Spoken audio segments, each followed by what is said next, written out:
E aí, tá tudo bem com você? Eu sou o Wellington Calazans. Esse é um live, um duplo expresso especial, duplo expresso de domingo, para que você saia da narrativa do PIG, partido da imprensa golpista, e passe a conhecer a realidade, aquilo que o PIG não quer apresentar.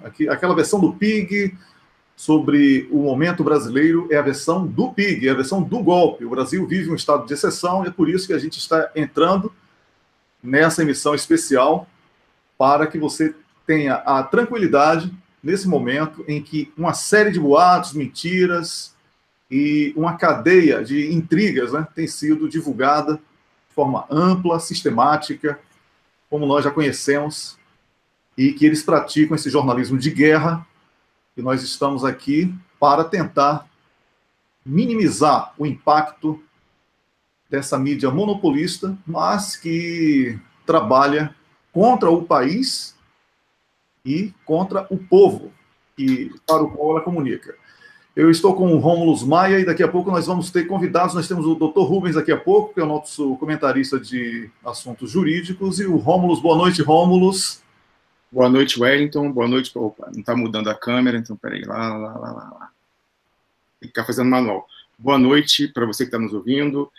Como o Wellington já antecipou, e o banner também, nós vamos ter o nosso amigo Rubens Rodrigues Francisco, e eu que acabo de entrar na transmissão aqui, o Wilson Roberto Vieira Ferreira, em comunicação, e escreve o blog Cinegnose, um blog excelente, recomendo todo mundo que lê, costumo sempre ler os artigos dele, e ele escreveu um artigo nesse fim de semana, salvo engano foi publicado ontem, muito em linha, Wellington, com o que a gente vem falando aqui. O artigo dele é intitulado O Destino de Lula e a Síndrome de Brian da Esquerda. Boa noite, Wilson Ferreira. Olá, boa noite. Pois então, e aí, não tá trocando a tela, eu vou mexer aqui. Está trocando a tela para mim automaticamente, tá? Está trocando? Ah, sim, está sim. Você deve estar olhando com delay aí de alguma coisa, tá? Uhum. Tá. Beleza, então. Tá certo, Wellington. E a gente espera o Rubens ou a gente já começa? A gente começa. Daqui a pouco a gente vai ter o Dr. Rubens. Daqui a pouco a gente vai ter o Dr. Rubens Rodrigues Francisco, que é o nosso comentarista no programa Duplo Expresso e que vai também participar dessa transmissão. Bem, Rômulo, para começar mesmo, a gente estava dizendo há pouco, logo na introdução, que o Brasil vive um estado de exceção. O brasileiro precisa ter consciência disso. Não adianta ficar falando foi golpe e agir como se houvesse uma normalidade institucional. Então, essa consciência, ela também tem que partir dos políticos. As pessoas da política, o político, né, seja ele senador, seja ele deputado, seja ele prefeito, governador, porque agora todo político passou a ser alvo, né, do estado de exceção. Precisa ter consciência de uma coisa: você grita que é golpe, você está denunciando que um pacto social, um pacto institucional foi quebrado. Então você não fica esperando aqui que a defesa de Dr. Zanin seja bandeira política, porque não é. Na verdade, a gente tem que lutar contra essa intromissão da justiça na política ativa, na política parlamentar, como nós estamos percebendo, e também na política como um todo, né? Nós temos aí ex-governadores, governadores, ex-presidente, presidente, todo mundo, ministros, deputados, senadores, todos estão sob um ataque. Esse ataque foi sistematicamente criado, forjado por forças internacionais, sobretudo dos Estados Unidos da América, do mercado financeiro internacional, para que você fique descrente da política, acredite que a justiça é a solução, porque todo mundo, eu quero justiça. Claro, a gente quer justiça, todo mundo quer justiça, todo mundo é contra a corrupção. Agora, ninguém aqui acredita que o combate à corrupção seja a destruição de empresas, de empregos do país, a proteção de um grupo político do qual a justiça, né, os representantes da justiça atuais são simpáticos, né, eles protegem um grupo, e a perseguição de outro grupo. É o que está acontecendo no Brasil. Então, Rômulo, é importante ser didático nesse sentido, para que as pessoas percebam que não é uma questão apenas de pessimismo, uma posição partidária, porque não é uma questão partidária. Existe um espectro da política hoje que é alvo de um ataque. E é por isso que nós estamos fazendo esse live especial, porque a maior figura da política brasileira e talvez da América Latina, e a repercussão mundial que ganhou a condenação de Lula em segunda instância, diz que Lula é um dos grandes nomes da política do mundo, é praticamente unânime. Assim, no mundo inteiro, as pessoas estão perplexas com o absurdo da condenação de Lula. O Brasil virou República das Bananas. Quero anunciar a chegada do Dr. Rubens Francisco, que está aqui com a gente. Boa noite, Rubens. Bem-vindo aqui ao nosso live. Boa noite, tudo bom? Está me ouvindo bem aí? Estou ouvindo bem, bem-vindo. Prazer tê-lo aqui. Eu sei que você está de óculos. Tem que explicar aqui, o Rubens está usando óculos porque está com um problema de conjuntivite, tá? Não é uma questão de estilo e tal, é uma questão mesmo de necessidade. Então, está explicado. Rubens, você precisa tirar um pouco de teto aí tá? Baixar um pouco mais, mostrar um pouco mais o tronco, e menos o teto da sua casa, sei lá, do ambiente que você está, porque interessa menos a gente o teto do que o seu rosto nesse momento, tá bom? Então, Rômulo, para passar para você aí a palavra, só para realmente fechar isso aqui, eu quero dizer que é uma questão agora de agir com inteligência, né? A defesa do Dr. Zanin não é ação política. Gritos fofinhos de slogan, não vai ter golpe, anula STF, Lula 2018, isso aí não vai mudar absolutamente nada. Isso não vai mudar absolutamente nada. Gritos fofinhos não mudam nada. É preciso agir, é preciso estruturar uma greve geral por tempo indeterminado, é preciso denunciar ao mundo os abusos, é preciso entender que há uma guerra declarada pelo Poder Judiciário e parte da mídia contra segmentos da política brasileira, que existem políticos protegidos no Brasil e que a política brasileira é o único caminho. É a política, é na política que está a saída para toda essa crise. Rômulo. Correto. Eu acho que a sua introdução foi muito importante para... Pessoal, corta o microfone aí, quem está com o microfone aberto está dando retorno. Pode ir? Eu acho que essa sua introdução foi importante para contextualizar. Realmente, a gente teve aqui na sexta-feira a professora de Direito Penal e Criminologia da UNB, Beatriz Vargas, que falou de toda a teoria, a perplexidade dela diante do espetáculo que todo o Brasil assistiu na quarta-feira. E antes de chamá-la, você fez uma brincadeira falando, vocês ainda, agora como a notícia, tudo passa ao redor do direito, tudo é sobre o direito, recurso, embargo, vocês ao menos estão entendendo, mas nós que não somos advogados não entendemos nada. E aí eu respondi para você que era o contrário, porque você que estudou comunicação, a sua prática ainda é útil para alguma coisa. Eu que fiz graduação, mestrado, 2 mestrados, especialização, doutorado, posso pegar agora todos os canudinhos, queimar, porque não vale mais nada, porque o direito não existe. Então, tem muita gente pensando em várias estratégias jurídicas diferentes. Vai ser um recurso. O Flávio Dino, governador do Maranhão, falou que tem uma válvula de escape na lei da ficha limpa. Outro, nosso colega Leonardo Estopa, falando de incompetência material superveniente. Gente, acorda.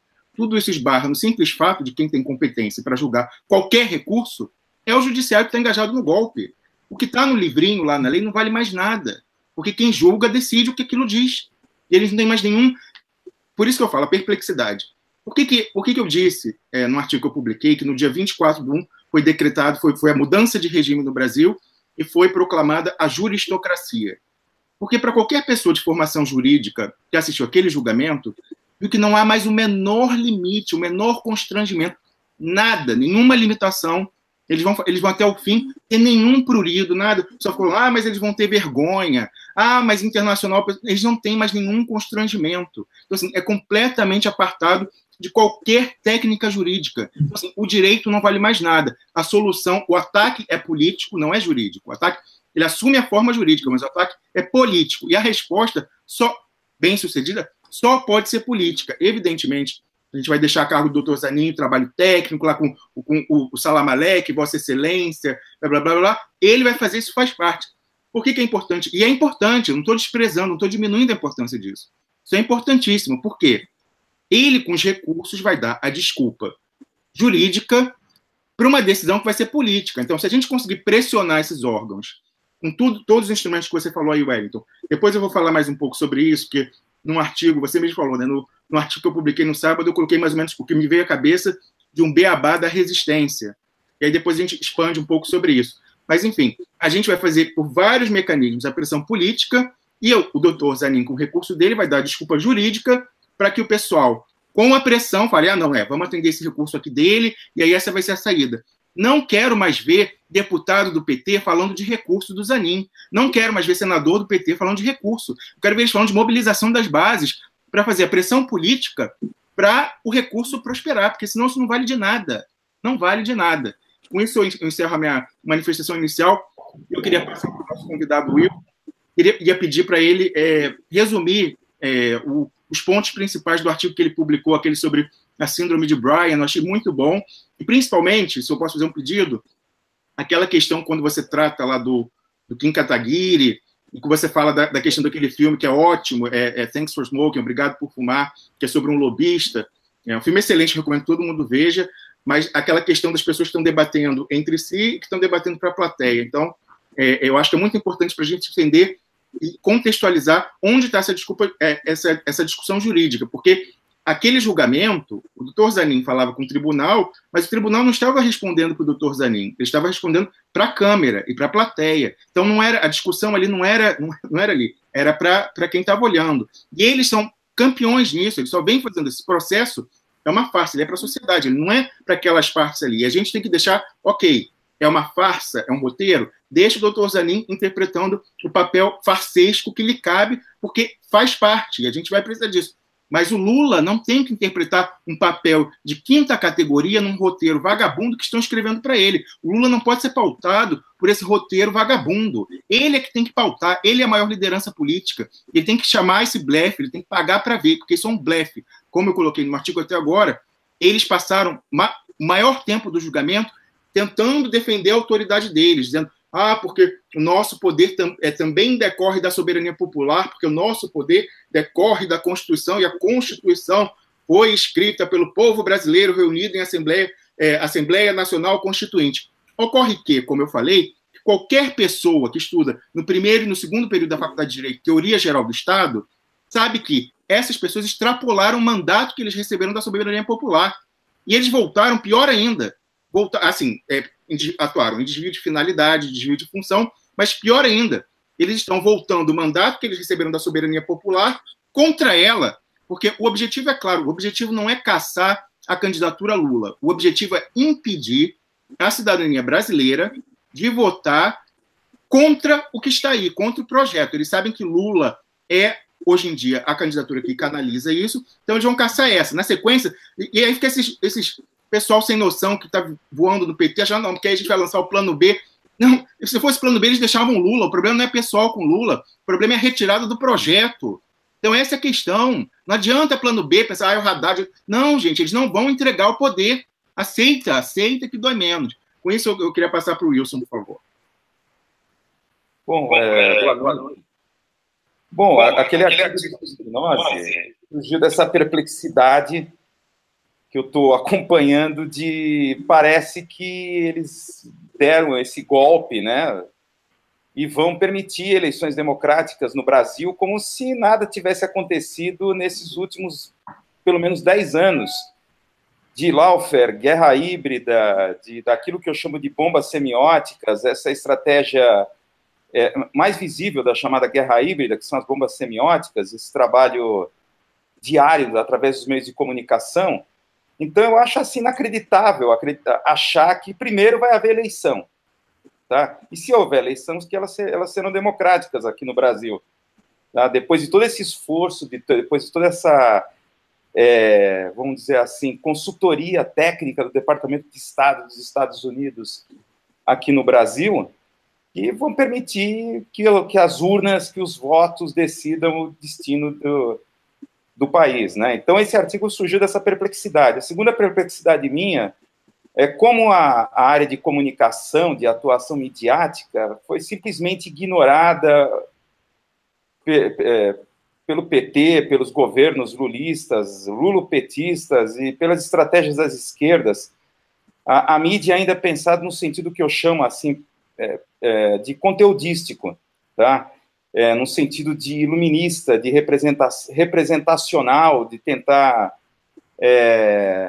conscientizar ou trabalhar nesse plano do conteúdo ou da ideologia, tá? Enquanto você vê que esse trabalho de guerra híbrida ou das bombas semióticas trabalha no sentido do pânico e da indiferença das massas, trabalha ativamente nesse que eu chamo de psicologia das massas, num plano de forma, vamos dizer assim, de forma da comunicação e não do conteúdo. A forma como as informações desencontradas, ela criam estados emocionais coletivos como pânico e indiferença, né? Então, esse foi o segundo pressuposto desse artigo. O terceiro é a questão do cinema. Então, eu acho que, assim, qualquer militância política, no caso particular aqui do Brasil, da militância de esquerda, tem que participar de uma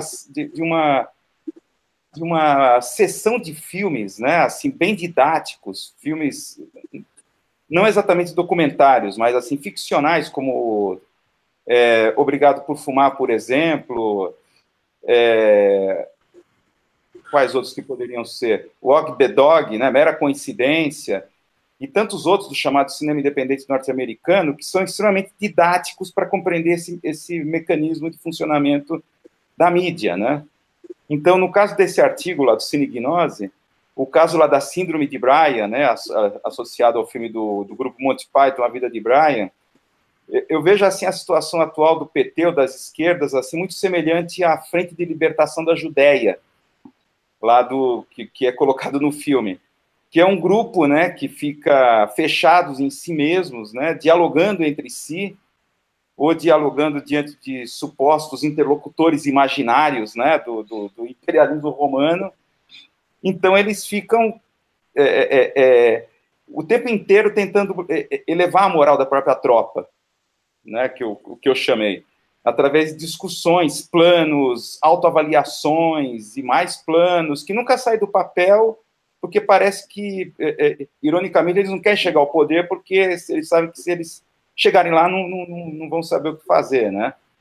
Então, eu vejo que parece muito a metáfora, né, dessa situação da Frente da Libertação da Judéia. Nesse momento, eu vejo o PT e as esquerdas nesse tipo de armadilha, mas a principal armadilha está lá no caso do filme Obrigado por Fumar. Aquela sequência, né, que eu coloquei no artigo, de que o Nick Naylor, né, o porta-voz da indústria de tabaco, ele está dialogando com o seu filho Joey. Então, eles estão num quiosque, né, num calçadão bem movimentado, e o pai dá uma pequena lição sobre política de engenharia de opinião e relações públicas para o filho. Então, ele fala, olha, eu vou te convencer que o sorvete sabor de chocolate é melhor que o de baunilha. Aí começa uma conversa, né, e o filho termina, olha, mas você não me convenceu. Aí o Nick Naylor fala, mas acontece que eu não estou conversando com você, eu estou conversando para aquelas pessoas. E ele aponta para a multidão que está passando pelo calçadão. Então, como o Rômulo colocou, o tempo inteiro o PT está tentando ser interlocutor com juízes, com aparato jurídico, ou mesmo midiático, grande imprensa, achando que ele está interlocutando ou está conversando com esses interlocutores, mas, na verdade, os próprios interlocutores estão conversando com as massas. Tá? O fato que eu citei lá um dos líderes do MBL, o Kim Kataguiri, tá? Que é um provocador, né? E o caso da filósofa Márcia Tiburi, que que recusou a participar da entrevista na Rádio Guaíba, quando soube que ele era um dos entrevistados, né, que iam participar do suposto debate, ela se recusou e caiu fora. Eu acho que é nesse momento cai a ficha de que, na verdade, gente como ele não quer diálogo, ele quer provocar. Então, é nesse sentido que eu volto para o começo, que eu falei desse equívoco da comunicação conteudística, que eu acho que está o PT e as esquerdas. Na verdade, gente como Kim Kataguiri, MBL, que eles estão fazendo o jogo da chamada guerra híbrida, eles não pensam a comunicação em termos de conteúdo, eles pensam a comunicação em termos de forma. Tipo, é um aspecto, vamos dizer, em termos de teoria da comunicação, fenomenológico. É a provocação, o momento, a situação, o acontecimento que eles criam.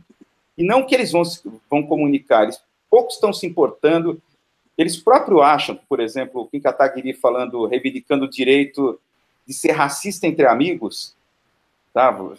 Fazendo uma referência ao caso do William Vac, é uma provocação, é um absurdo. Essa é uma, em termos de conteúdo, isso é surreal.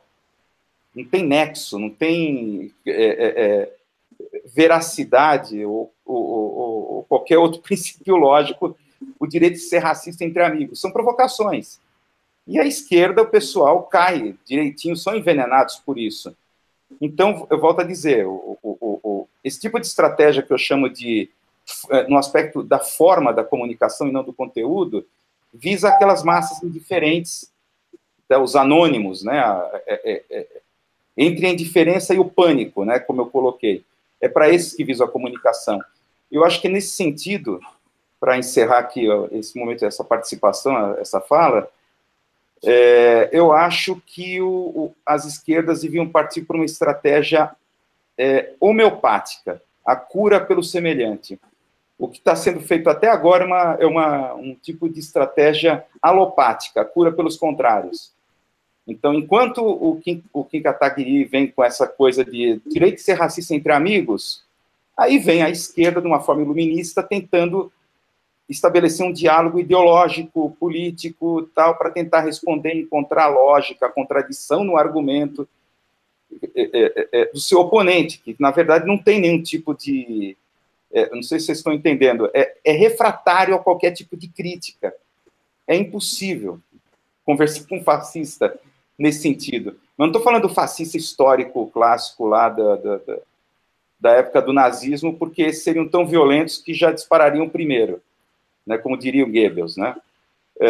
Mas é nesse sentido atual de que eles atuam no campo da guerra híbrida, que é a comunicação no sentido da forma, a comunicação como criação de um acontecimento, de uma situação, de um constrangimento, tá?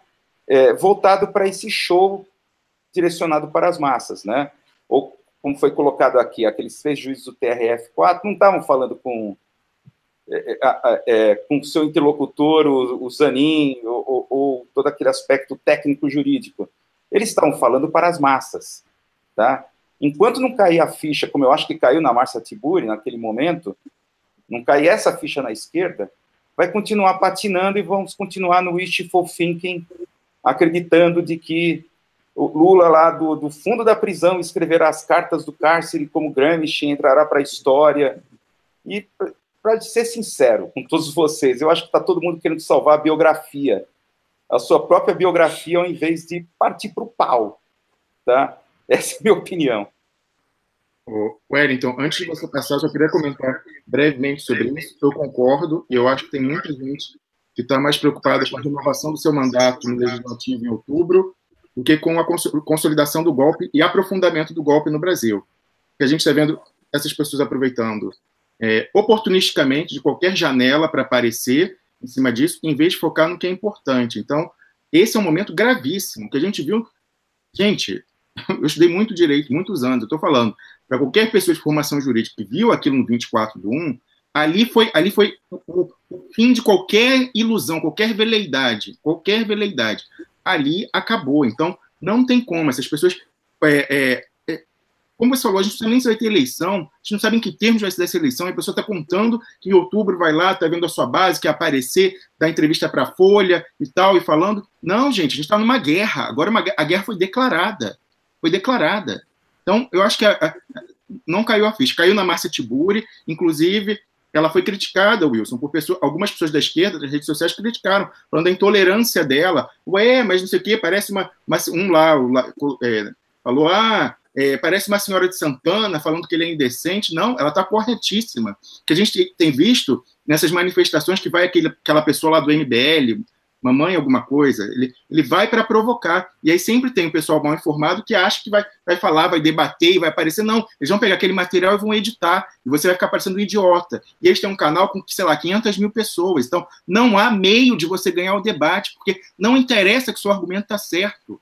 É como você falou, essa discussão conteudística.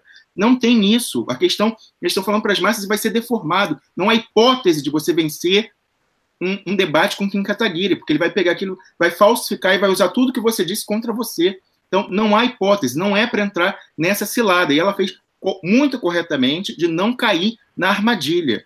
E que o PT não deveria cair mais nessa coisa de, vai ser o recurso, vai ser o tal. Depois eu até quero comentar isso, Wellington, porque a gente viu, até eu botei nesse meu artigo que eu publiquei ontem, parte dele, falando o seguinte: o presidente Lula fez um discurso no domingo muito importante, e ele foi pintado para a guerra, falou aquela coisa, eu não vou reconhecer a decisão que foi ilegal. Como eu falei, eles extrapolaram o mandato e voltaram contra a soberania popular que foi outorgou.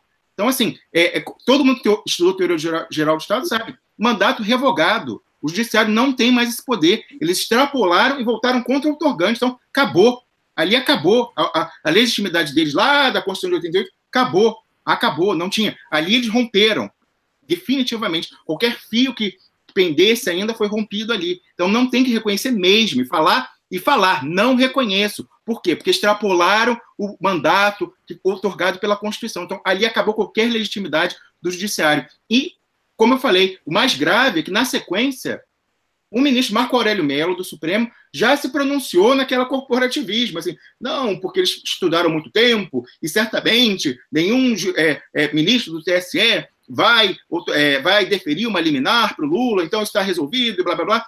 Gente, isso aí tem gente que alimenta essa spoiler, não, porque vai ter o recurso, porque o TSE é separado. Gente, está fechado, não há hipótese de, por bem, eles entregarem o poder, se tirar o Lula, não, vai impedir de outra maneira. Não há hipótese do PT deles deixarem, por bem, o PT voltar em outubro. Porque sabe que o PT voltando, o presidente dá um indulto presidencial, solta o Lula, aí nomeia ele no dia seguinte ministro-chefe da Casa Civil. Eles não vão deixar, mesmo que a questão fosse o Lula, por essa questão das prerrogativas de um presidente da República, eles não vão deixar voltar.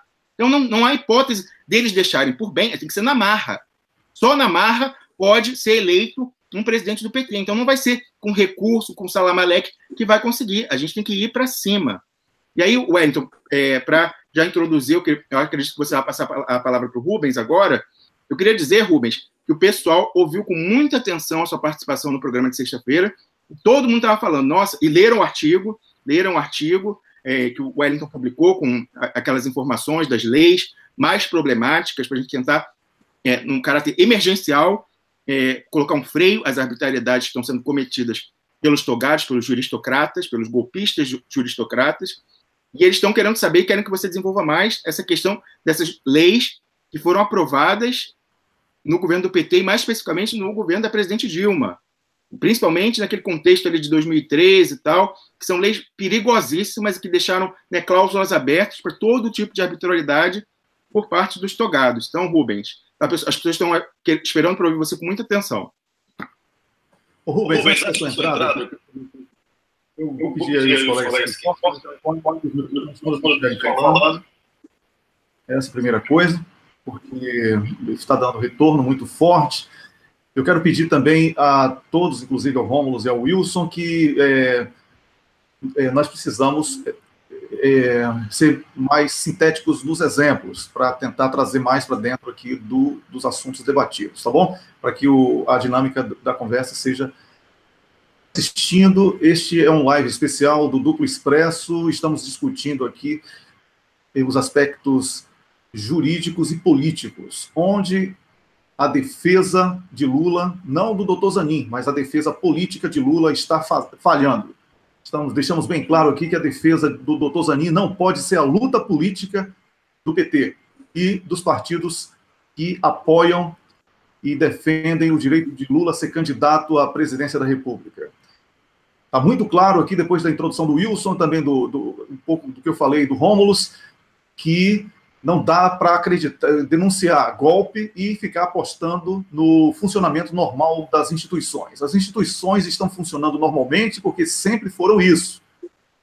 Os pequenos intervalos de democracia vividos no Brasil com Getúlio Vargas, com João Goulart e também com Lula e Dilma, essas foram as exceções. A normalidade jurídica, a normalidade das instituições é essa, de perseguição, holocausto dos pobres e tudo isso que estamos vendo. Então não dá para ficar aqui fingindo que não tem um golpe, que não tem uma guerra declarada, porque há ameaças sérias aos nomes e depois, certamente, às agremiações políticas. E o PT poderá ser o primeiro desse balão de ensaio da ditadura de toga Rubens. Agora você pode ficar à vontade, você fez uma série de sugestões, mudanças de lei, para que o Lula possa estar salvaguardado diante dessa ofensiva dos togados. E desculpe a demora de lhe chamar de novo.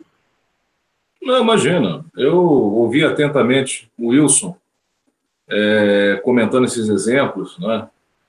Muito interessante. E essa tônica do Rômulus, né, a respeito do descrédito do Poder Judiciário, coisa que a gente está falando aqui desde o primeiro programa, eu tenho alertado sobre isso, uma questão prática, né, uma questão pragmática de exercício de advocacia. Então, a gente que trabalha diretamente nos tribunais, tal, o que você viu ali no dia 24, nós que trabalhamos na advocacia, vemos todos os dias, né, desde que foram promulgadas essas leis aí, que são de uma legislação específica, para uma certa situação, e foi desvirtuado.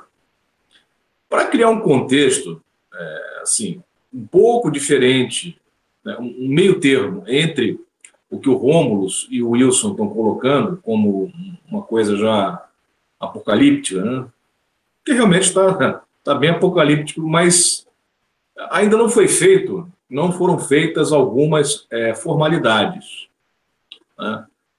E aí eu estava conversando com o pessoal aqui em alguns grupos e eu justamente lembrei desse exemplo. Em 2006, eu estava articulando uma aliança entre o Coronel Biratã, que ia concorrer para deputado estadual de São Paulo, e o deputado Arnaldo Faria de Sá na Federal. Os dois eram do PTB. E aí a gente estava trabalhando nisso aí, de fazer uma dobradinha entre os dois. Teve uma polêmica, porque ele pegou o número 14111, e aí tinha sido uma alusão com o 111 do Carandiru, né? Tinha toda uma situação. Eu estava no escritório dele, ali no Ibirapuera, e aí entrou um outro coronel, acho que um capitão, não sei. E teve um problema lá na 47ª, ali no Capão Redondo, aí tinha que fazer uma intervenção e tal, e ele falou assim, mas você já preparou o papel lá para levar para o juiz tal, não sei o quê? Aí ele falou assim, não. O capitão falou, não preparei. Aí ele falou para o capitão, isso eu nunca mais esqueci. Ele falou assim, olha, o chinês inventou duas coisas, o papel e a pólvora. O que você não resolve no papel, você resolve na pólvora. Mas a primeira coisa que tem que fazer é o papel. Então, o que ainda está faltando naquela situação lá no TRF4? Tudo isso que está sendo dito, 600 juristas falaram não sei o que, não sei aonde, que teve livro, que teve isso, que teve aquilo, nada disso foi para dentro do processo. No processo, você só tem as partes, a defesa das partes, e uma defesa limitada ali à suposta conduta e negação de conduta. Está bem restrito. Todo esse universo que a gente está falando, que tem lawfare, que tem manipulação do Império Anglicano, e tal, essas coisas, um pouco foram colocadas naquela peça de amicus curiae, já para poder... eu tinha esperança de que as pessoas invadissem o TRF4 com petições dessa natureza. Por quê? Você só demonstra que realmente o judiciário não está fazendo o papel dele, juridicamente falando, existe um esvaziamento, quando isso está dentro do processo, esses julgadores são instados a se manifestar a respeito dessas posições jurídicas e da manifestação deles, ou da ausência, é que aí você tira realmente que ele não está cumprindo o que dá legitimidade para o julgador, que é o fundamento das decisões. A decisão imotivada, ela esvazia a autoridade. E é um dos elementos que, inclusive, a Carmen Lúcia dá muito a nulidade processual em cima desse pecado jurídico, né, da decisão imotivada. Então, está faltando essa parte ainda para a gente chegar nesse discurso mais pesado, eu acho. Né? Eu acho que está faltando lá no tribunal, por isso que no finalzinho eu comentei que não é game over em termos jurídicos, tá? Isso também na prática, porque na prática eu tenho enfrentado várias situações. Eu te mostrei um áudio aí de uma comprovação, inclusive pelo próprio GAECO, lá de Resende, do Rio de Janeiro, de lawfare. Te dei um exemplo prático, botei o áudio, não sei nem se vocês querem que eu coloque o áudio aqui, depois você vê se tem a pertinência ou não, mas o áudio mostra claramente, né, que o político é ameaçado com uma ação judicial, e dessa ação judicial o Ministério Público iria lhe criar problemas, né? Ele poderia até perder o cargo, tá certo? E que, pela demora dele de responder se ele ia topar ou não a extorsão, os desembargadores já estavam sabendo no Tribunal de Justiça do Rio de Janeiro e não ia ficar só em 80 mil, agora era 200 mil. Fora os outros 5 processos que já estavam prontos e encaminhados. E quem grampeou isso, quem levou isso a público, né, inclusive passou na Globo e tal, foi o GAECO, quer dizer, foi o próprio Ministério Público. Então, o Ministério Público deu uma prova recente, né, de lawfare. Então, lawfare não é, ao contrário do que o Moro defende, o Gebran ratificou, né, o Laus ficou lá defendendo. Não é teoria da conspiração, é fato. E quem provou isso foi o próprio Ministério Público. Aonde? Justamente no caso do Jeremias Casemiro, que eu entrei com o amicus curiae. Porque é óbvio que isso ia dar algum tipo de consequência dentro do processo. Até eu já previ alguma coisa assim. Eu só achava que eles iam aproveitar isso melhor no caso do Lula. Mas no meu caso, no caso do Jeremias, já gerou efeito. Por que gerou efeito? Por que ficou dessa forma? Que deu resultado? Quem, em sã consciência, iria entrar no olho do furacão se não tivesse um motivo muito forte? Então, obviamente, lá do TRF4, ligaram para o Rio de Janeiro, desculpe usar o termo, que porra é essa? Que negócio é esse de Jeremias Casemiro? Aí, obviamente, tentaram fazer alguma coisa lá para dizer que eles não participam disso. Porque o Ministério Público é covarde. Quando o negócio pega, ele solta a bomba na mão do Judiciário. Porque quem assina, quem dá a canetada, são os juízes e desembargadores. Então, quando o bicho pega, o Ministério Público tira, não, foi o juiz que assinou, eu só pedi. Aí qualquer coisa que ele vá fundamentar, ele fica no vazio. Tem vários exemplos. Tem um exemplo, por exemplo, da 9ª Câmara Criminal de São Paulo, soltou o Neguinho Capuava, né? Por quê? Porque existe toda uma sistemática de trabalho dentro do GAECO, de reinserção de criminosos dentro do grupo criminoso, para poder dar as informações. Aí foi dada essa liberdade, né, para o Neguinho Capuava, ele aprontou e tal. Quando a polícia soltou, né, que ficou revoltada, porque tinha mais de 9 toneladas de cocaína, e o desembargador Henrique Otávio liberou, a imprensa foi em cima, aí o Ministério Público tirou da reta. Falou assim, não, mas quem assinou foi ele, a gente só pediu. Na linha até investigou o caso, que teve a questão de manipulação de algoritmos. Então, quando se entra com recurso, já se sabe para que julgador vai. Isso foi apontado não só pelo Nalini, que é o antigo presidente do Tribunal de Justiça de São Paulo. Oi.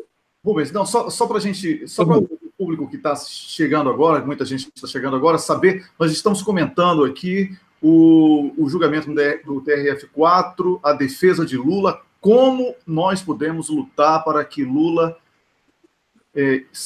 possa ser candidato para evitar essa... A primeira coisa que a pessoa tem que saber a respeito do julgamento do Lula é que a injustiça não começou com Lula. Ela está sendo coroada com Lula, mas já tem todo o histórico para trás. E é nesse diapasão que eu estou citando esses exemplos pretéritos, para a pessoa entender que assim, não decide paraquedas nesse processo, para aparecer, qualquer coisa desse tipo e tal. Quando o Lula for finalmente condenado, sepultado e tal, as esperanças das garantias civis para todos os brasileiros vai estar sepultada para sempre, não é só para o Lula.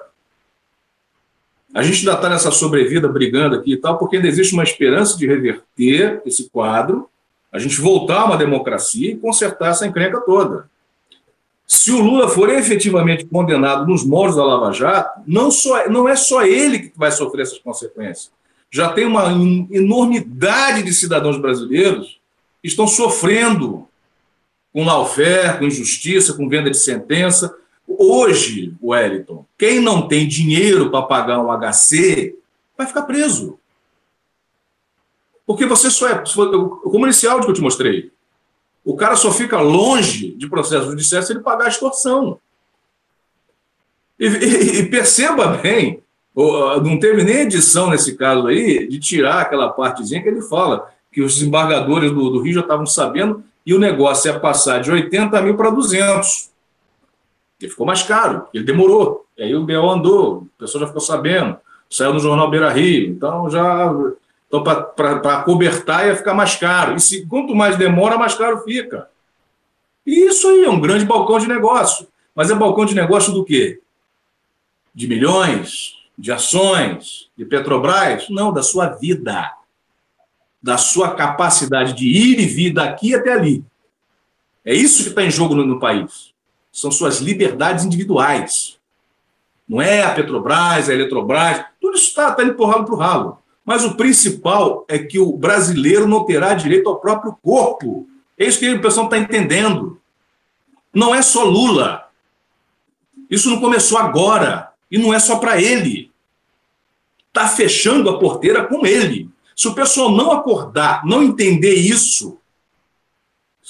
Porque olha só, Wellington, nós estamos num momento que já não dá mais para errar. Já não tinha mais como errar. Desde que isso foi lá parar quando teve a condição coercitiva do Lula e tal, já deveria ter tido... Olha, gente, o negócio ficou sério. Agora ficou sério, ficou complicado. Vamos botar a bola no chão e vamos ver como é que vai fazer isso aqui. O pessoal está brincando, achando que pode ficar gritando na rua e tal, que isso vai resolver alguma coisa, isso não vai resolver nada. Tem que ser de uma praticidade, a mesma praticidade que a direita tem, frio, calculista e buscando resultado. Tá? Você está numa condenação de 3, unânime, né, de 3 votos quase idênticos, como bem colocou a professora Beatriz, que tecnicamente isso é impossível, assim, dentro de uma normalidade, ou seja, os 3 embargadores estão lá nos seus gabinetes analisando de acordo com as suas óticas o problema, é praticamente impossível os 3 isoladamente chegarem às mesmas conclusões, observando vários ângulos. Então, academicamente, estatisticamente, você vê que a única explicação plausível, já que estamos nessa de teoria do plausível, é que houve um ajuste prévio para poder ter esse resultado. E o que é o ajuste prévio para cometer um crime? É formação de quadrilha, que é justamente o que eu coloquei no amicus curiae. Hoje está instalado no Poder Judiciário e no Ministério Público uma organização criminosa, com vários objetivos. O principal é a violação sistemática do artigo 37, inciso 11 da Constituição, que é o teto. Eles não querem limite para receber diretamente nos seus olerites, fora a venda de sentença. Então, para sustentar esse sultanato do judiciário, vai consumir recursos numa ordem impossível a médio e longo prazo. Sem contar que a Lava Jato destruiu cadeias de produção das grandes indústrias, de indústria pesada, de infraestrutura, totalmente. Temos escombros produtivos. Né? Nós estamos num pós-guerra, é como se fosse bombardeado, ficamos só com escombro. Mas por que deu essa situação da OAS em relação ao triplex ser penhorado, porque ele não pagou as contas? Simplesmente que a empresa faliu. E atrás dela vai falindo todas as outras. Só que a falência da empresa é a falta de emprego do operário. Aí você interrompe toda a cadeia produtiva do Brasil. Uma coisa vai levando a outra. E eu pergunto, da onde os embargadores vão tirar esse salário de 100 mil, 200 mil, meio milhão por mês? Quem que vai pagar isso? Então, tem que ter uma compreensão que essa situação do Lula é de extrema importância para o país. Não é só o fato dele ser inocente, que ele era o cara, que ele ia lá. É que isso vai fechar, vai coroar, vai sacramentar essa. Eu nem sei que tipo de coisa que estão bolando aí, mas é uma sabotagem institucional para destruir o país completamente. Nós vamos virar um celeiro gigante aqui para produzir matéria-prima e material orgânico para alimentar aí, botar sucrilho na mesa de americano e de europeu, entendeu? Como que o pessoal não está vendo isso no macro? Não se limita ao PT. Não são só os petistas que vão ficar desempregados, que não vão ter acesso à escola, entendeu? Ou que pode ser preso de uma hora para outra. A Aécio está aí para provar isso, né? O Aécio é do PSDB. O procedimento dele foi tão ilegal quanto... Não estou entrando no mérito, se ele tem culpa ou não. Estou falando que o procedimento é o mesmo. Métodos ilegítimos, invasão do Senado e tal, para pegar. E ele não é do PT. Então, esse é um argumento, se você souber construir uma narrativa, você começa a agregar e tirar as pessoas dessa bolha vermelha que só fala com a bolha vermelha. Porque tudo é lindo, entendeu? Mas você tem lá pessoas que estão... É o Narciso apaixonado pelo eco. Ele só vê a si próprio, só escuta a si mesmo. Legal, você tem 70 mil, mas só tem 70 mil, não vai ter mais nada do que isso. Ele não se conecta com mais ninguém. E por quê? Porque está tendo uma leitura errada do que está acontecendo. Então chega a uma conclusão errada de como é que tem que resolver o problema. Você imagina que você vai no médico, está com pneumonia, o cara te dá um remédio para diarreia, você vai morrer de pneumonia. Você não está combatendo o mal com você não teve um diagnóstico correto. Qual é o nosso diagnóstico hoje? É esse. Primeiro ponto, é entender que o Poder Judiciário, o Ministério Público, se abandidou. Ele está cometendo atos criminosos. Agora, como é que se fala isso? Gritando ali na esquina com uma bandeira, com um cara lá que se a polícia parar, amigo, por que você está falando isso? Ele não sabe, está só repetindo. Então, a pessoa fica numa situação frágil. Quem é que tem que falar isso? O jurista. Tem que escrever, protocolar, assinar e protocolar. Eu falei assim, vocês três embargadores aqui, eu sou jurista, sou professor da UNB, professor da FJ, professor da USP, dou aula disso, isso não existe, eu não concordo, não pode ter, me explique isso aí. Questão de ordem. Não teve um jurista para entrar para fazer isso. Não teve uma entidade para entrar e fazer isso. A história que eu contei aqui no começo, do Coronel Biratã. Primeiro o papel, depois a pólvora. Porque o que eles queriam fazer lá em Porto Alegre, quando citou Napoleão? Até por uma questão estratégica, a gente já falado que o Lula não se expôs muito ali, porque eles queriam criar uma situação que nem essa desse garoto aí, Kim, tá, Chico provocando e tal. Então, para se manter longe do burburinho. Mas quando ele começou a criar aquela narrativa do Dostoiévski, comparando a situação, né, como se estivesse se referindo a Lula, né, Napoleão, homem de bronze, que não responde por nada, esqueceu as tropas do Egito e foi encarar uma guerra em glória contra a Rússia e acabou provocando aquele desastre todo. O que ele estava querendo ali? Ele estava querendo justamente que o pessoal perdesse a cabeça, porque foi uma demagogia, foi um deboche muito grande, o julgamento. Queria que o pessoal perdesse a cabeça, estavam cercados, todos os ovos estavam no mesmo cesto, e ele queria ter um resultado muito negativo dali. Até para justificar um decreto de prisão preventiva para o Lula, independente do resultado, porque, olha a situação que fica aí, cadê a ordem pública, papapá e tal. Então, embora parecesse, en passant, prima facie, que foi uma desarticulação da militância, ter se retirado de Porto Alegre, não foi. Por quê? Você tem 70 mil soldados aqui no Brasil ainda. 70 mil sementes que podem ser trabalhadas e construir alguma coisa de efetivo. Se você perde esse pessoal lá, você não recupera. E já gastou, você avançou estrategicamente num ponto em que você não tinha ainda calçado, porque aquele julgamento não é o final. Essa história que eu estou falando aqui dos embargos de declaração, de alguns recursos no próprio TRF, não é engodo jurídico, não. Tem muita situação prática que eu já consegui fazer isso. Eu já vi camarada perder mandato de parlamentar em sede de embargo de declaração, lá no TSE. Posso juntar um monte. Embargo de declaração unânime, apontado o erro material, um vício lá, vira. Entendeu? Com aplicação subsidiária do novo CPC. E dentro disso, fazendo feijão com arroz. Agora, não adianta falar uma coisa dentro do processo e falar outra na rua.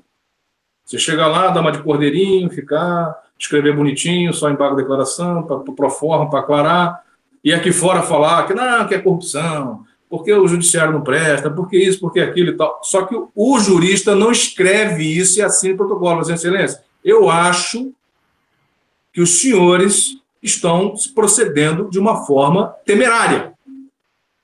E acho que a única explicação possível é que os senhores estão se organizando em ajustes prévios, com unicidade de pensamento para cometer crime.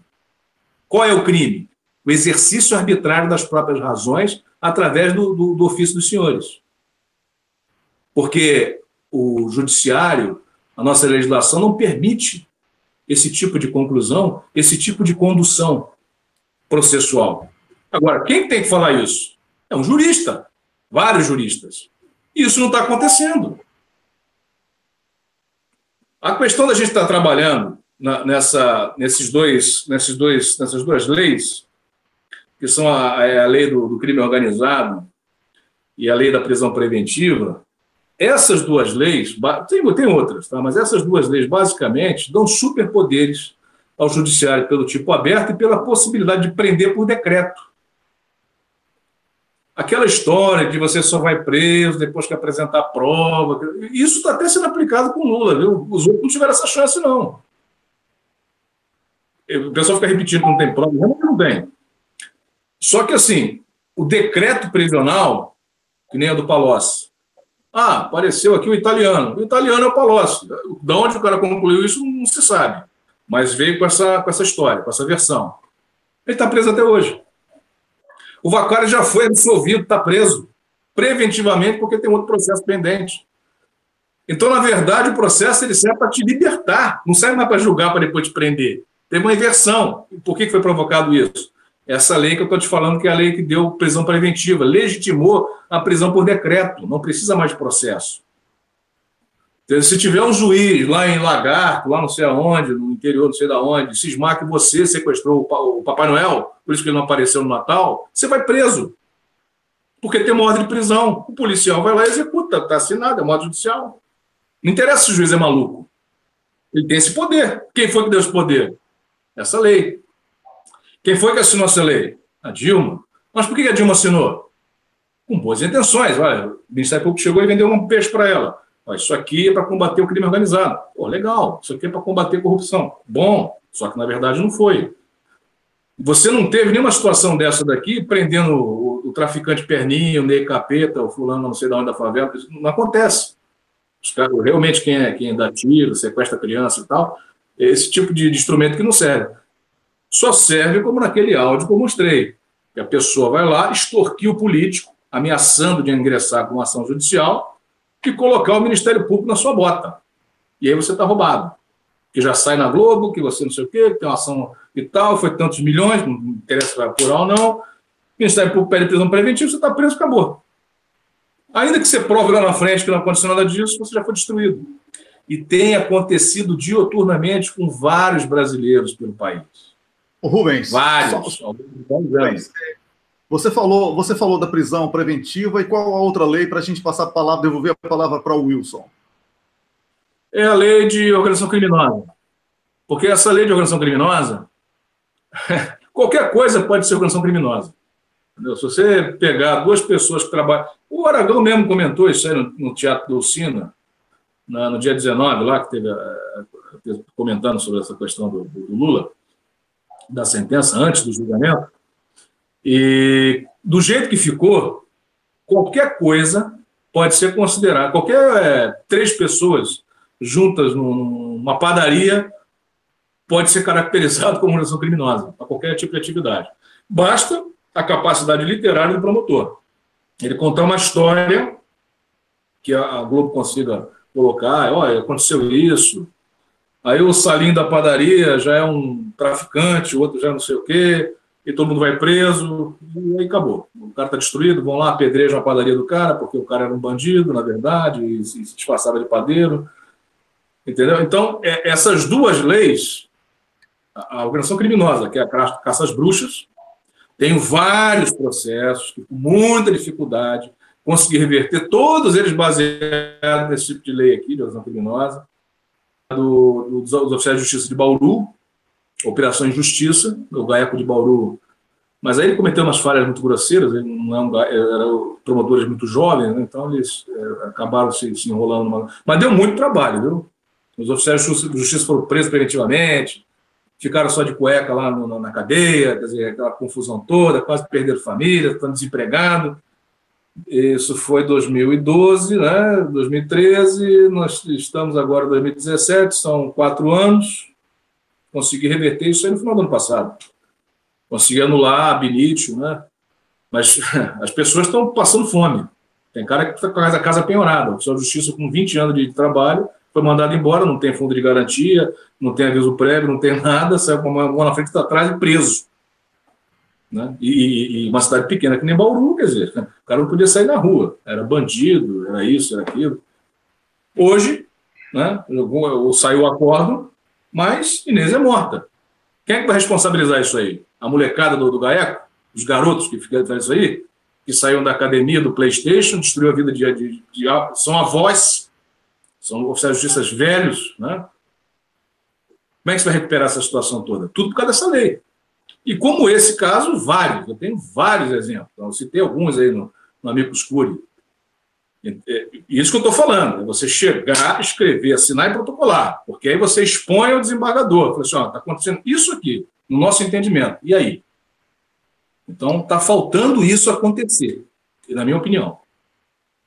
Obrigado, Rubens, por essa explanação muito importante. Wilson, você ouviu aí, tecnicamente, do Dr. Rubens, que é preciso abandonar os slogans fofinhos, não é?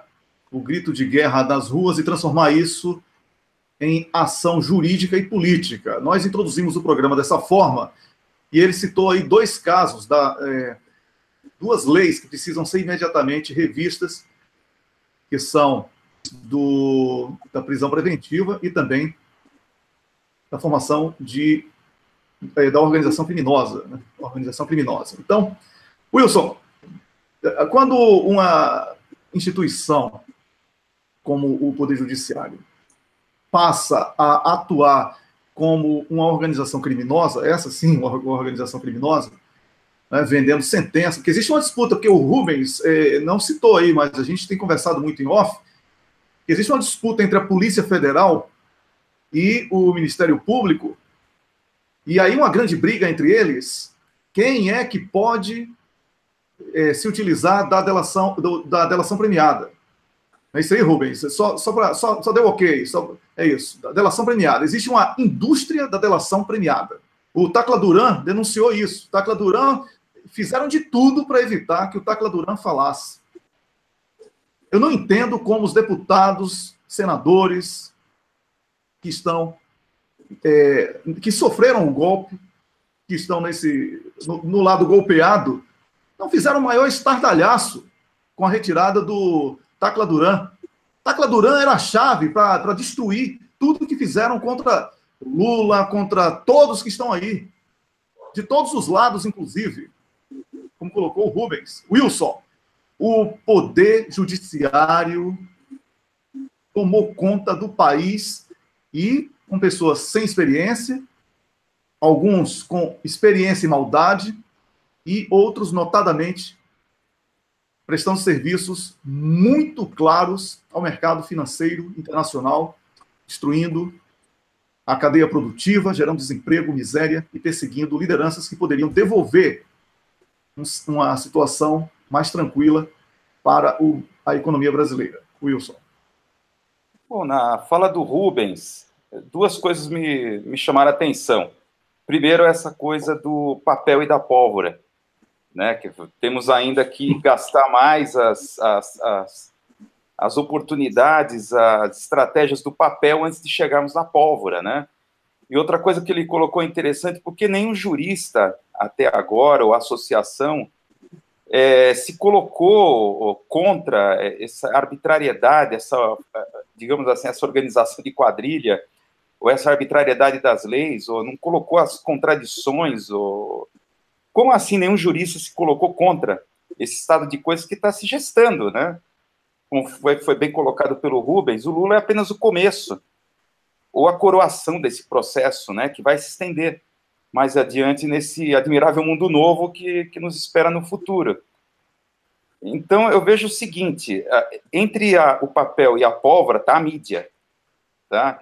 Se nenhum jurista ou se nenhuma associação teve coragem de se contrapor a isso tudo que está acontecendo, é porque essa tabelinha entre o judiciário e a mídia tá assim, tão bem amarrada que a mídia ela consegue criar uma narrativa que torna, assim, vamos dizer assim, em termos de cinema, né, em termos de roteirização, eu trabalho profissionalmente com roteiro de audiovisual, é uma questão da verossimilhança, tá? Quando você vai criar um roteiro ou desenvolver um tipo de argumento, você tem que pensar muito na questão da verossimilhança, quer dizer, como o espectador vai entrar nesse pacto da ficção e vai achar que, então faz de conta que é verdade. Eu sei que tudo isso é uma mentira, mas vamos fazer de conta que é verdade para a gente se divertir.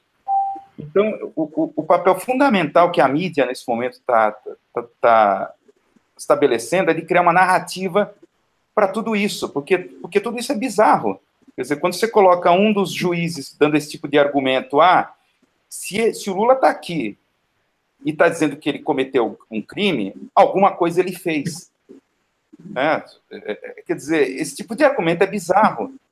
Não tem lógica, não tem nexo. Agora, quem dá a verossimilhança, a narrativa, é a mídia. Por isso que ninguém tem coragem para se contrapor a esse tipo de argumento.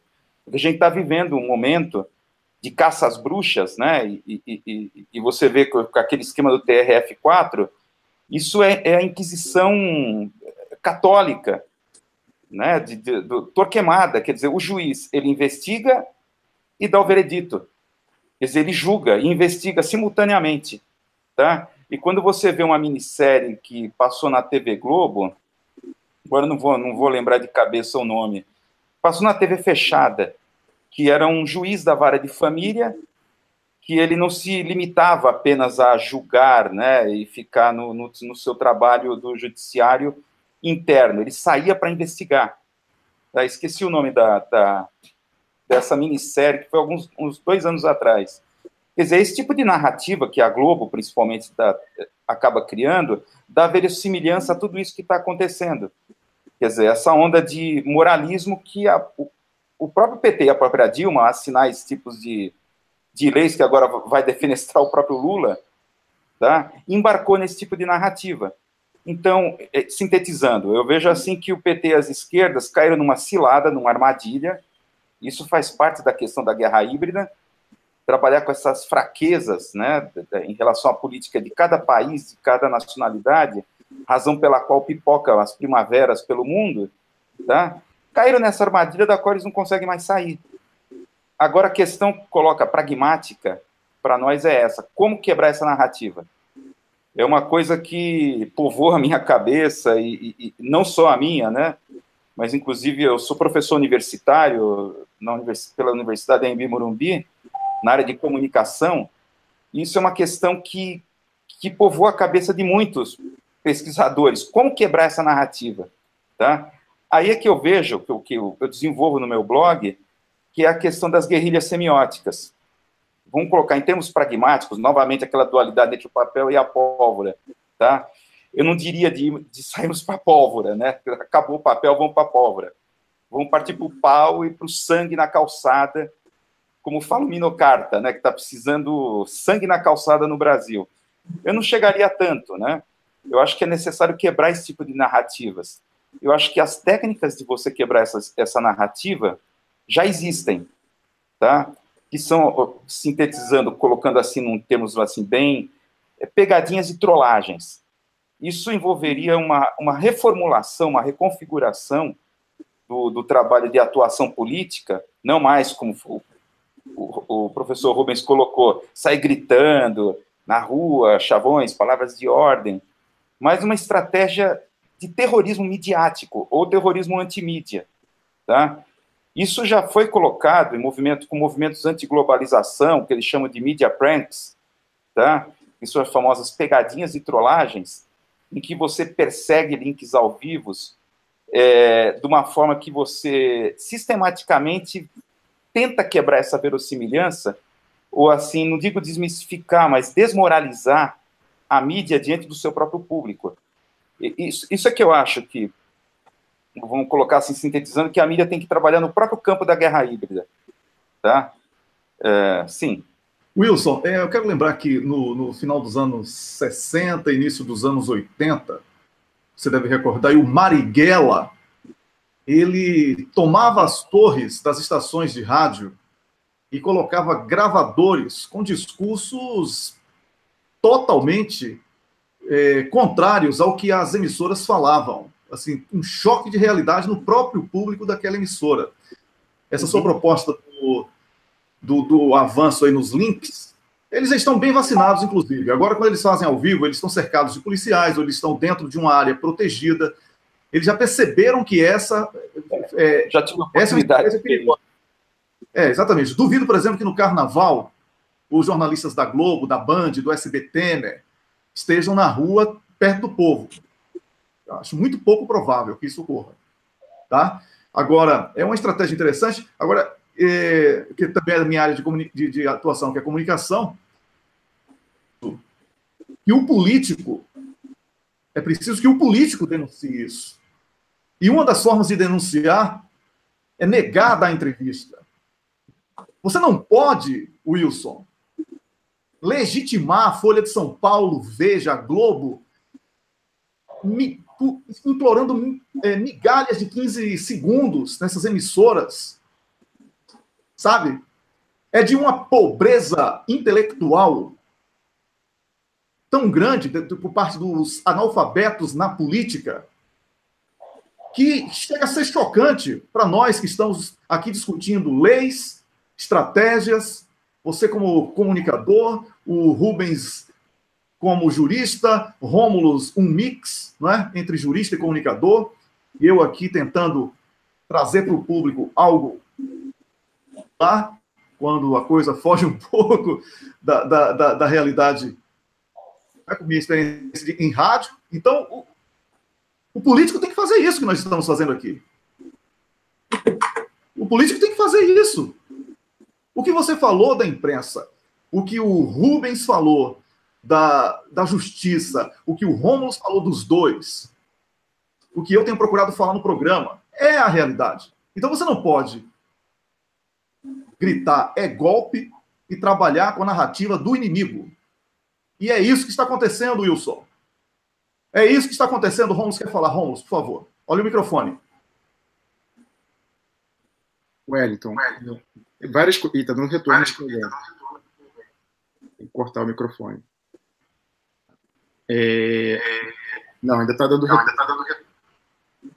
Quem não estiver falando aí, por favor. Quem não estiver falando, por favor, cortar o microfone, por favor. Pois então, várias coisas. Eu queria primeiro reagir. O Rubens falou. Meu chamado inicial foi aquele falando, gente, ali no dia 24 foi um ponto de ruptura. E ele falou, não, calma, ainda tem coisa para fazer. Eu concordo, Rubens, mas como eu escrevi no meu artigo, aquilo ali foi um blefe. Aqueles juízes estão blefando. E depende do PT e do presidente Lula ver se eles vão pagar para ver ou se eles vão comprar o blefe pelo valor de face. Aquilo foi um blefe. Eles falaram, nós somos todos poderosos, nós fazemos o que nós queremos. Aí eu lembrei no programa, e vou lembrar novamente aqui. É que nem bonequinho de voodoo, que o pessoal, a vítima só sente lá as espetadas se ela acredita. É a mesma coisa. Essas decisões arbitrárias do judiciário, elas só vão colar se a pessoa aceitar e acreditar naquele poder. Como eu falei, eles exorbitaram, eles cancelaram o mandato que eles receberam da soberania popular, porque eles se voltaram contra ela. Então, a legitimidade acabou. Então, por isso que eu gostei quando o presidente Lula falou que não ia respeitar aquela decisão, porque ela tinha sido ilegal, e justificou. Então, aquilo é um blefe. E aí, por falar em a pessoa pagar para ver, e como o Rubens falou, eles são covardes e voltam atrás, eu lembro o exemplo clássico aqui do Renan Calheiros. Renan Calheiros era presidente do Senado. Em 2016, o ministro Marco Aurélio Mello, que é um que está apoiando, que foi na rádio essas semanas, falar que foi um trabalho maravilhoso da Lava Jato, que não vão deixar o Lula registrar a candidatura mesmo e tal. O Marco Aurélio Mello, deslocado, ou quer dizer, blefando, deferiu uma liminar afastando o presidente do Poder Legislativo. Renan Calheiros, presidente do Senado. Assim, liminarmente, o presidente do Senado. O Renan Calheiros, aquele primeiro foi aquele impasse. Renan Calheiros, que é uma raposa habilíssima, sentou ali com todas as forças políticas, inclusive Jorge Viana, que era do PT, que era membro da mesa, era o vice-presidente do Senado, e todos ali se uniram à classe política em peso de esquerda a direita. Estávamos já no contexto ali conturbado, de golpe, final de 2016 e tal, impeachment rolando, comissão na Câmara e tal, mas mesmo assim, ali foi um momento que não, é um ataque frontal do judiciário à política e mais especificamente ao Poder Legislativo. Vamos fechar a questão. O ministro Marco Aurélio Mello mandou um oficialeco de justiça na casa do Renan. Renan não abriu a porta. Não recebeu. Aí falou, tô vendo que ele está dentro. É isso mesmo, viu que estava dentro e não abriu a porta. E aí o Marco Aurélio Mello ficou perplexo, falou, mas no meu tempo, decisão judicial era para cumprir, não sei o quê. Porque eles estão assim, eles estão achando que o blefe vai colar. E aí, não só a mesa inteira do Senado, todos assinaram um documento lá falando, dando a entender que não iam acatar aquela decisão, ainda mais em caráter liminar. E aí voltou aquilo para o Supremo, todos botaram a viola no saco. Foi um massacre. Foi 8-1, 7-1, uma coisa assim. Todos, Carmen Lúcia primeira, ficou desesperada, ela é covarde, é uma covarde. Carmen Lúcia ficou toda assim, não sei o que tal. Aí você vê, todos botaram sua viola no saco e o Marco Aurélio ficou lá com a liminarzinha dele, ele votou, claro, a favor da decisão dele, todos votaram contra. Então tem que peitar sim. O Lula, eu quero ver ele peitando. Então é isso mesmo. Eu achei, por isso que eu registrei. Foi muito importante aquela fala dele na quinta-feira e foi muito lamentável no dia seguinte o advogado Zanin ir lá levar aquele passaporte daquela forma, submetendo-se àquela ordem que era o cúmulo da arbitrariedade, um juiz que não tinha nada a ver com o processo de Brasília, que o processo está andando normalmente há anos já, sei lá quanto tempo, do Gripen, se aproveitando daquilo, deferiu uma liminar do Ministério Público de Brasília, que é o pior do Brasil depois do Paraná, pegando o passaporte dele. Então eu falei, não. Aí o pessoal falou, o que você queria que o Lula desse motivo para ser preso e falasse, não vou dar. Não. O Lula falou, não, você quer o passaporte? Vem aqui pegar. Pegava o passaporte, botava em cima da mesa, chamava toda a imprensa internacional e ficava esperando o cara, os ninjas da PF chegarem lá e pegarem o passaporte para registrar o grau de violência. Eu não queria ver o doutor Zanin com aquela cara, cabisbaixo, entrando com a maletinha na sede da Superintendência da Polícia Federal em São Paulo. Não dá para o Lula falar na véspera que não ia respeitar a decisão e no dia seguinte o advogado dele ir se submeter a uma decisão tão arbitrária quanto, se não mais. Não dá. É como você falou, a gente tem que alinhar. Não dá para gritar, é golpe, e aí no dia seguinte lá, votar lei, regimento. Não. Acabou a bravata. Se fala que é golpe, se comporte como golpe. Se fala que não vai respeitar a decisão arbitrária, porte-se como tal. Não dá mais para isso. Porque a gente que está no meio, seguindo, não fica desorientado. A gente não sabe. Eu olhei aquilo, fiquei super entusiasmado. Vocês viram sexta-feira como eu estava, depois daquele discurso do Lula. Quando chegou a hora do almoço, que eu vi, aqui é o boato, a Polícia Federal está aguardando o advogado chegar com passaporte. Teve deputado do PT, o deputado Marco Maia, falou, não, foi ao Twitter e falou, não tem que dar o passaporte coisa nenhuma, um deputado federal. Ele reconheceu o quão arbitrário era aquilo. E ele estava certo. Então, assim, todo o lado do processo tem que seguir, tecnicamente, o Zanin fazendo, mas o andamento processual não tem mais autonomia em relação ao político. Porque tem que pensar, bom, se eu for fazer isso de lá com a minha maletinha, levar o passaporte, qual vai ser o impacto político disso? Eu vou estar contradizendo o que o Lula disse há 12 horas. Não pode isso. Então fala, você quer o passaporte? Você vem aqui na minha casa pegar, está em cima da mesa. E chama como a Cristina Kirchner fez. Quando o juiz Eco lá decretou a prisão dela, ela chamou a imprensa internacional inteira. É isso, tem que peitar. É isso que é para fazer. E o Lula ele é o único que pode. Desculpa, ele tem essa responsabilidade hoje em dia. Se alguém pode liderar essa resistência e peitar essas instituições que estão coordenadas do golpe, quem pode chamar isso é o Lula. Só ele. Só cabe a ele. Ninguém mais tem a legitimidade e a capacidade de articulação de chamar isso. Só ele. Então, Wellington, eu queria falar, é um blefe. Então, por exemplo, se o Lula quer ir para a guerra, eu quero ver o Lula falando de Tacla Duran. Eu nunca vi o Lula falar de Tacla Duran, muito pouco. Eu quero ver ele falando Tacla Duran todo dia. Eu quero ver o Wellington, o Dr. Zanin e o Lula e todo mundo da blogosfera falando daquele áudio que a gente divulgou aqui há uma semana. O áudio falando da fraude que é a investigação da Odebrecht mancomunada com o Ministério Público. A Folha de São Paulo fala mais disso do que toda a blogosfera junto. Eu não admito isso. Porque tem um veto, porque fui eu que falei, e eu sou persona não grata. Isso é mais importante do que o Brasil? Meu Deus do céu, não é possível. Vocês estejam brincando aqui, porque teve uma polêmica, um desentendimento com o blogueiro, e aí todos os outros se fecham em corpo e não vão divulgar porque é a pauta dele. Ele pegou, não pode falar. Ninguém fala, os outros blogs. Meu Deus, isso é mais importante que o Brasil? Eu sei que você não gosta que fale de colega, mas eu vou falar, porque é um absurdo. É um absurdo. E eu quero ver a defesa do Lula vindo saber disso. A gente tem as informações da pessoa do Odebrecht, a gente pode passar a informação da fonte para eles irem lá falar, e a pessoa entrar no processo e falar que aquilo é uma fraude. E ninguém fez isso. Eu fiz questão, quando eu fiz no domingo aquele áudio, de mandar para todos os políticos do PT. Eu mandei para todo mundo. Eu mandei para a defesa do presidente Lula. Eu não vi ninguém falar, tudo bem, nessa semana era o julgamento, a pessoa estava aguardando. Beleza, mas passou. Mas e agora? Qual é o dia seguinte? Aquilo ali, gente, o potencial daquele áudio que a gente divulgou aqui no domingo, já com transcrição completa, e a gente vai divulgar agora, a gente está passando para a legenda, vai soltar aqui, aquilo era para ter acabado tudo. Era para só ter falado nisso até o dia do julgamento. E aí ficou esse boicote, né, essa coisa, ninguém repercutiu no restante da imprensa alternativa. E como eu digo, a Folha de São Paulo faz mais sobre isso, de falar dos furos ali da combinação Ministério Público-Odebrecht, do que toda a blogosfera. Alguma coisa está errada. Quando a Folha de São Paulo faz mais pela nossa causa do que os nossos veículos alternativos, alguma coisa está errada. Então, eu queria dizer assim, o Rubens já falou com relação às ações, né, questão das leis. Eu escrevi no meu assim, humildemente, o que me ocorreu, de ações que, como você dizer, que os políticos têm que fazer. Então, no artigo que eu publiquei ontem, eu falei o seguinte. Primeiro, essa questão do Rubens, já alertado por ele que está na frente de luta dessa questão aí há anos, e falou dessas duas leis.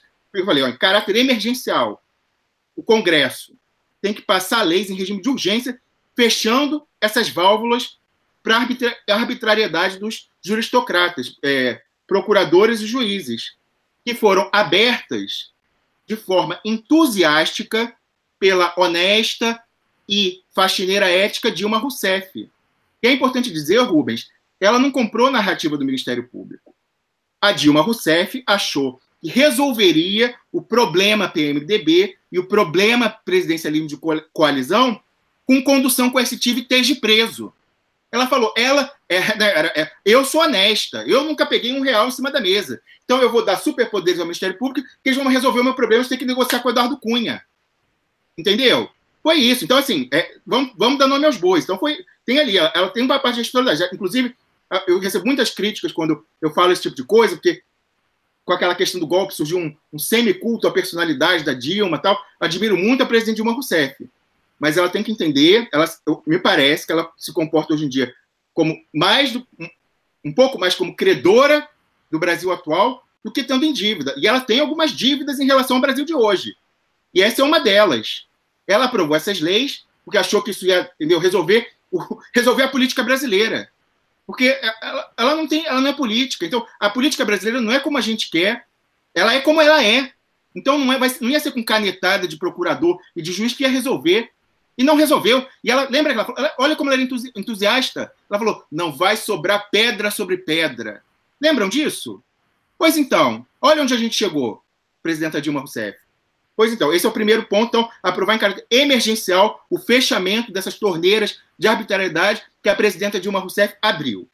Segundo, esse é, assim, importantíssimo, não entendo como nunca foi feito. Dar andamento ao impeachment de ao menos um ministro do STF.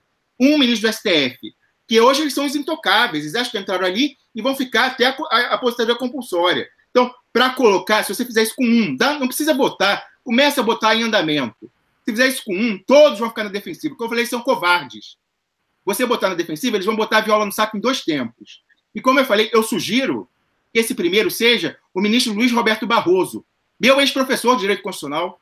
Mas por que eu sugiro que seja ele? Porque ele é o capitão desse golpe jurisdocrático no STF. Ele é o mentor intelectual no STF do que está acontecendo. Então, é ele que tem que ir. E eu vou deixar um link, porque tem muito mais coisas sobre ele para motivar o impeachment, mas eu escrevi um artigo com apenas alguns desviozinhos dele que eu conheço pessoalmente.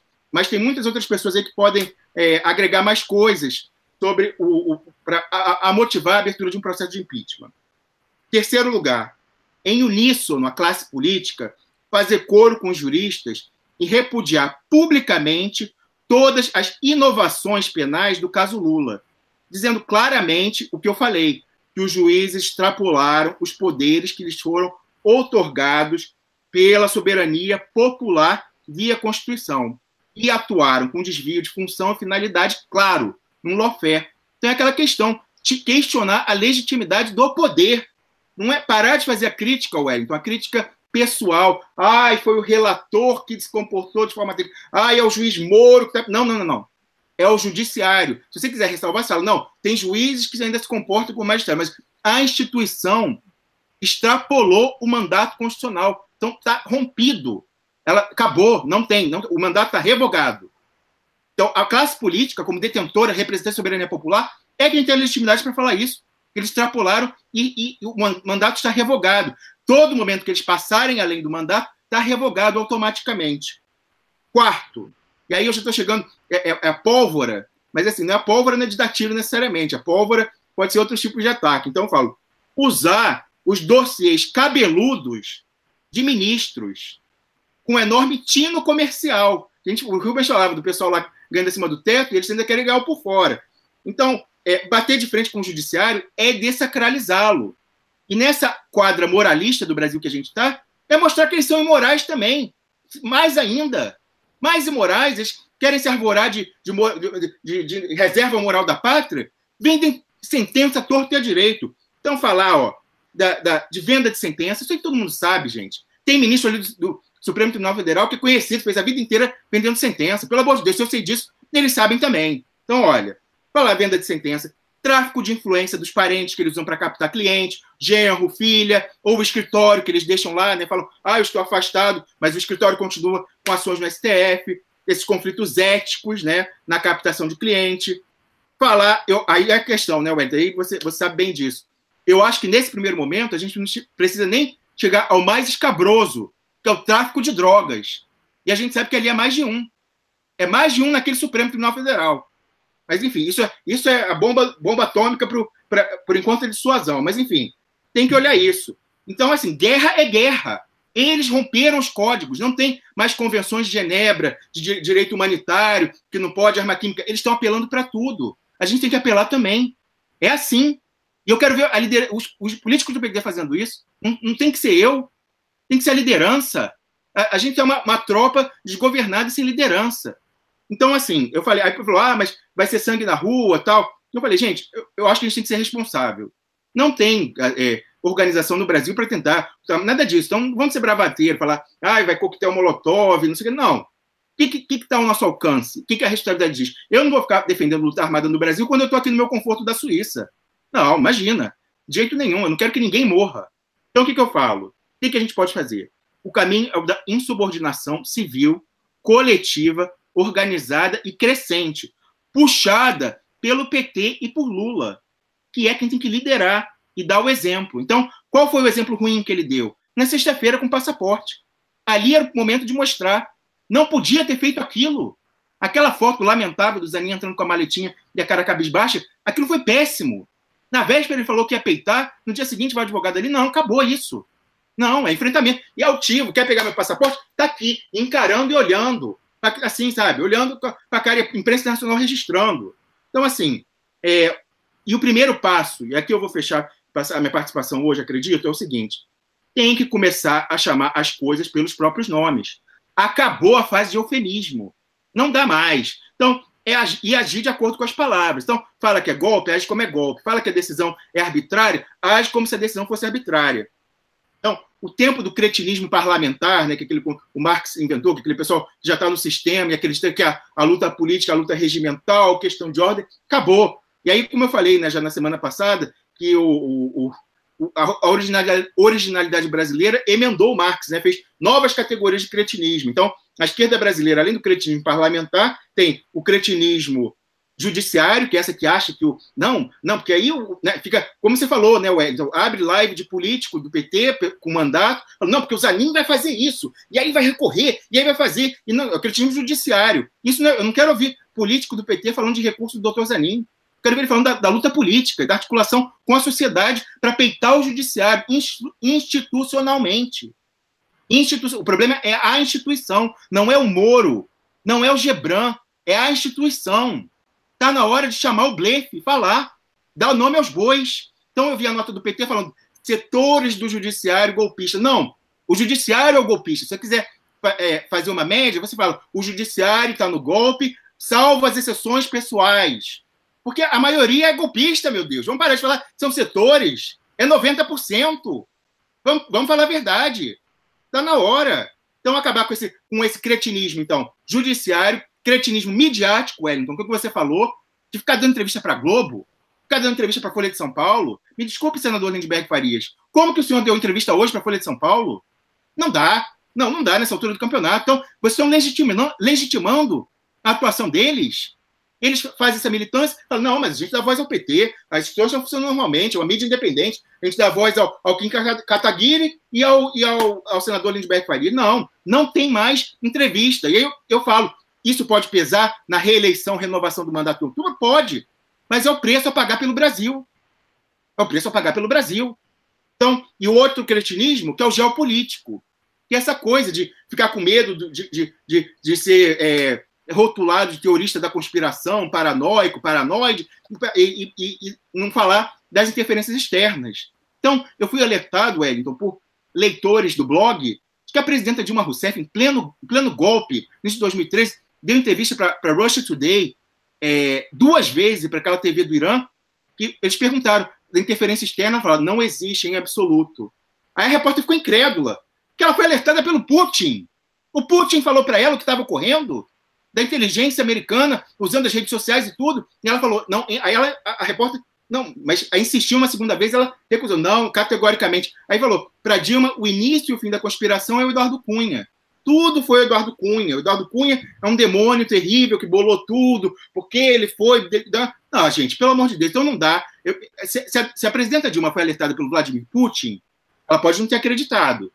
Mas a gente tem que começar, assim, a partir dessa altura, depois de ela ter sido grampeada pela NSA, ela vai dizer que não tem interferência externa, da NSA ter invadindo o sistema da Petrobras, como a gente soube pelo Wikileaks, daquele grampo dela com o presidente Lula, que era escuta ambiental, você ouve o telefone chamando, e você vê que foi em 2 horas, estava no ar na Globo, ela vem me dizer que não tem, que foi Eduardo Cunha, tudo é Eduardo Cunha.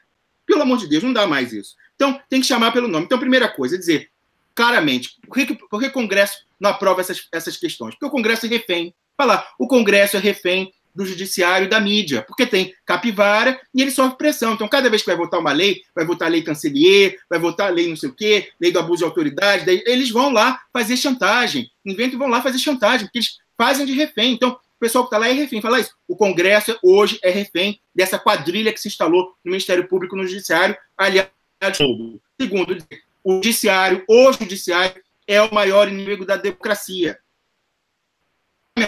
Não dá mais para vir parlamentar da esquerda quando a arbitrariedade do judiciário da vez é contra o Aécio, é contra o Sérgio Cabral, é contra o Maluf, ou é contra a Cristiane Brasil, que foi a mais última, ficar oportunisticamente indo para o Twitter, para a rede social, soltando meme. Não dá. Pau que dá em Francisco, dá em Chico, dá em Francisco. Então não dá para quando é contra a gente, ficar, ai meu Deus, judiciário contra o Lula, olha que absurdo. E aí quando um juizeco lá de Niterói impede a posse de uma ministra, fala, tá certo que ela violou. Não cabe ao juiz fazer isso. Então assim, não dá mais para esse pessoal oportunista ficar pensando na reeleição em outubro e sacrificar o Brasil no meio. Não dá mais. Então, por fim, falar, essa questão, como eu falei, do cretinismo geopolítico, eu falar claramente, os Estados Unidos estão invadindo o Brasil, atacando o Brasil numa guerra híbrida. Entendeu? Não dá mais para a gente só ficar ouvindo, então isso toda quinta-feira do embaixador Samuel Pedro Guimarães. E ele fala isso lá no PT. Ele foi nessa reunião da quinta-feira da executiva. Ele falou isso para as pessoas, mas o pessoal fica com medo do rótulo. Então eu vi no ato na quinta-feira o presidente Lula falar da elite entreguista, que era o maior adversário, mas faltou falar o patrão, o pessoal que recebe a entrega dos entreguistas. Está na hora de dar nome aos bois. Então, assim, primeiro passo é acabar com os cretinismos parlamentar, judiciário, midiático e geopolítico. É isso. Olha, Rômulo, com o direito que eu tenho aqui, eu tenho que dizer que você já concluiu a sua fala, tá? E foi muito bom, diga-se de passagem, você foi muito feliz na sua colocação. Quero complementar seu pensamento com apenas uma coisa. O Erdogan, da Turquia, ele recebeu a mesma informação que Dilma Rousseff. Só que olha a reação dele. Ele prendeu 20 mil soldados, prendeu todos os juízes envolvidos no esquema de entrega da soberania do país e do golpe que tentaram dar contra ele. Mandou prender políticos da oposição envolvidos com provas de que eles estavam articulando com fontes externas e está no poder. E a Turquia está lá, tranquila, superou a invasão. Dilma Rousseff ficava tirando foto com aquela embaixadora que deu golpe em Honduras, Paraguai e no Brasil. Tá? Tirou foto com a camisa do Facebook. Tá? Nós estamos transmitindo agora via YouTube e outras redes sociais, que o Facebook derrubava o nosso programa todo dia, aqui, quando a gente começava a falar da Lava Jato. Que coincidência. Tá? Que coincidência. Quase que perdi a amizade aí de um amigo meu que é mega popstar do universo digital, certo? Porque ele fala que não é, mas, pô, era muita coincidência, sempre ser no nosso momento de fala sobre Lava Jato, caía. Quando falava não usamos a expressão guerra híbrida, Wilson, mas falávamos de geopolítica, invasão dos Estados Unidos. Eu, pessoalmente, eu fui à Embaixada do Brasil aqui na Suécia, em 2012. Em 2012, um ano antes daquela palhaçada nas ruas, certo? Dos alienados. Fui e falei, olha, está acontecendo, sendo articulado nos Estados Unidos da América, avanço contra a Petrobras. Eles ignoraram. Fui ao Brasil imediatamente, conversei com várias forças sindicais ligadas ao setor de petróleo. Ninguém fez nada. Então, sabe, o pessoal precisa sair da bolha. Quero agradecer a Wilson e a Rubens, que vou dar 1 minuto para cada um. 1 minuto mesmo, tá? Para a gente encerrar aqui essa nossa conversa. Eu sou muito grato a vocês dois e ao Rômulo por terem colocado de uma forma tão cirúrgica e, em alguns momentos, com os necessários detalhes, essa realidade, esse choque de realidade. Esse choque de realidade que o pessoal, sobretudo, que assiste às emissoras que têm concessões públicas e que deveriam fazer um jornalismo sério, elas jamais imaginariam, né, que isso estivesse acontecendo. O que estamos vivendo é um ataque internacional, onde células institucionais do Brasil foram cooptadas e estão lutando contra as forças de resistência interna e, sobretudo, na pressa. Estão atuando na pressa para o desmonte do patrimônio, da soberania e do Estado Social. Rubens.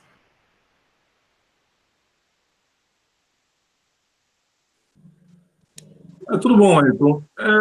Assim, com a fala do Rômulo, eu acho que ele já conclui, né, ele fecha, né, essa ideia que nós temos aqui de passar a necessidade de um combate em vários planos, né? O que seria o combate na esfera política e o que seria o combate na esfera jurídica, e cada um combatendo na sua propriedade, né? Você não vai ter a Marinha, né, lutando no sertão, o Exército combatendo no ar e a Aeronáutica dentro da água, né? Então, jurista, por favor, via judicial. Deputado, esqueça a questão de embargo, de ser infringente, se não é unânime, não é a área dele, a área do político é a política, né? E é lá no Congresso Nacional que está sendo necessário essa atuação dos políticos, porque está um vácuo, né? Está um marasmo. O fato deles serem alvo, né, dessas pressões aí do Ministério Público, de dossiê, das capivaras, como são colocadas colocadas aí. Fato notório, todo mundo já sabe disso. Mas chegou numa situação que ou encara, como o Rômulo está dizendo aí, o Brasil vale mais que isso. Entendeu? Você tem que arriscar o pescoço, arriscar a capivara sair lá da toca, do que ele tem lá contra você, e enfrentar essa situação. Não, porque senão não adianta. Você se preserva aqui e você sempre vai ser refém dessas coisas. Você vê o Aécio, né? Com a profética afirmação do Jucá, que ele ia ser o primeiro a ser comido. Não foi o primeiro, mas já estava no prato. E foi. E quase foi no Senado. Nós, do Provítima, fizemos uma defesa, inclusive está no site lá junto, para que isso não acontecesse. Inclusive o PMDB e o PT não estavam entendendo que a crucificação do Aécio era justamente a legitimação do estado de exceção. Porque ele podia dizer, não, eu tanto ferro o PT como ferro o PSDB.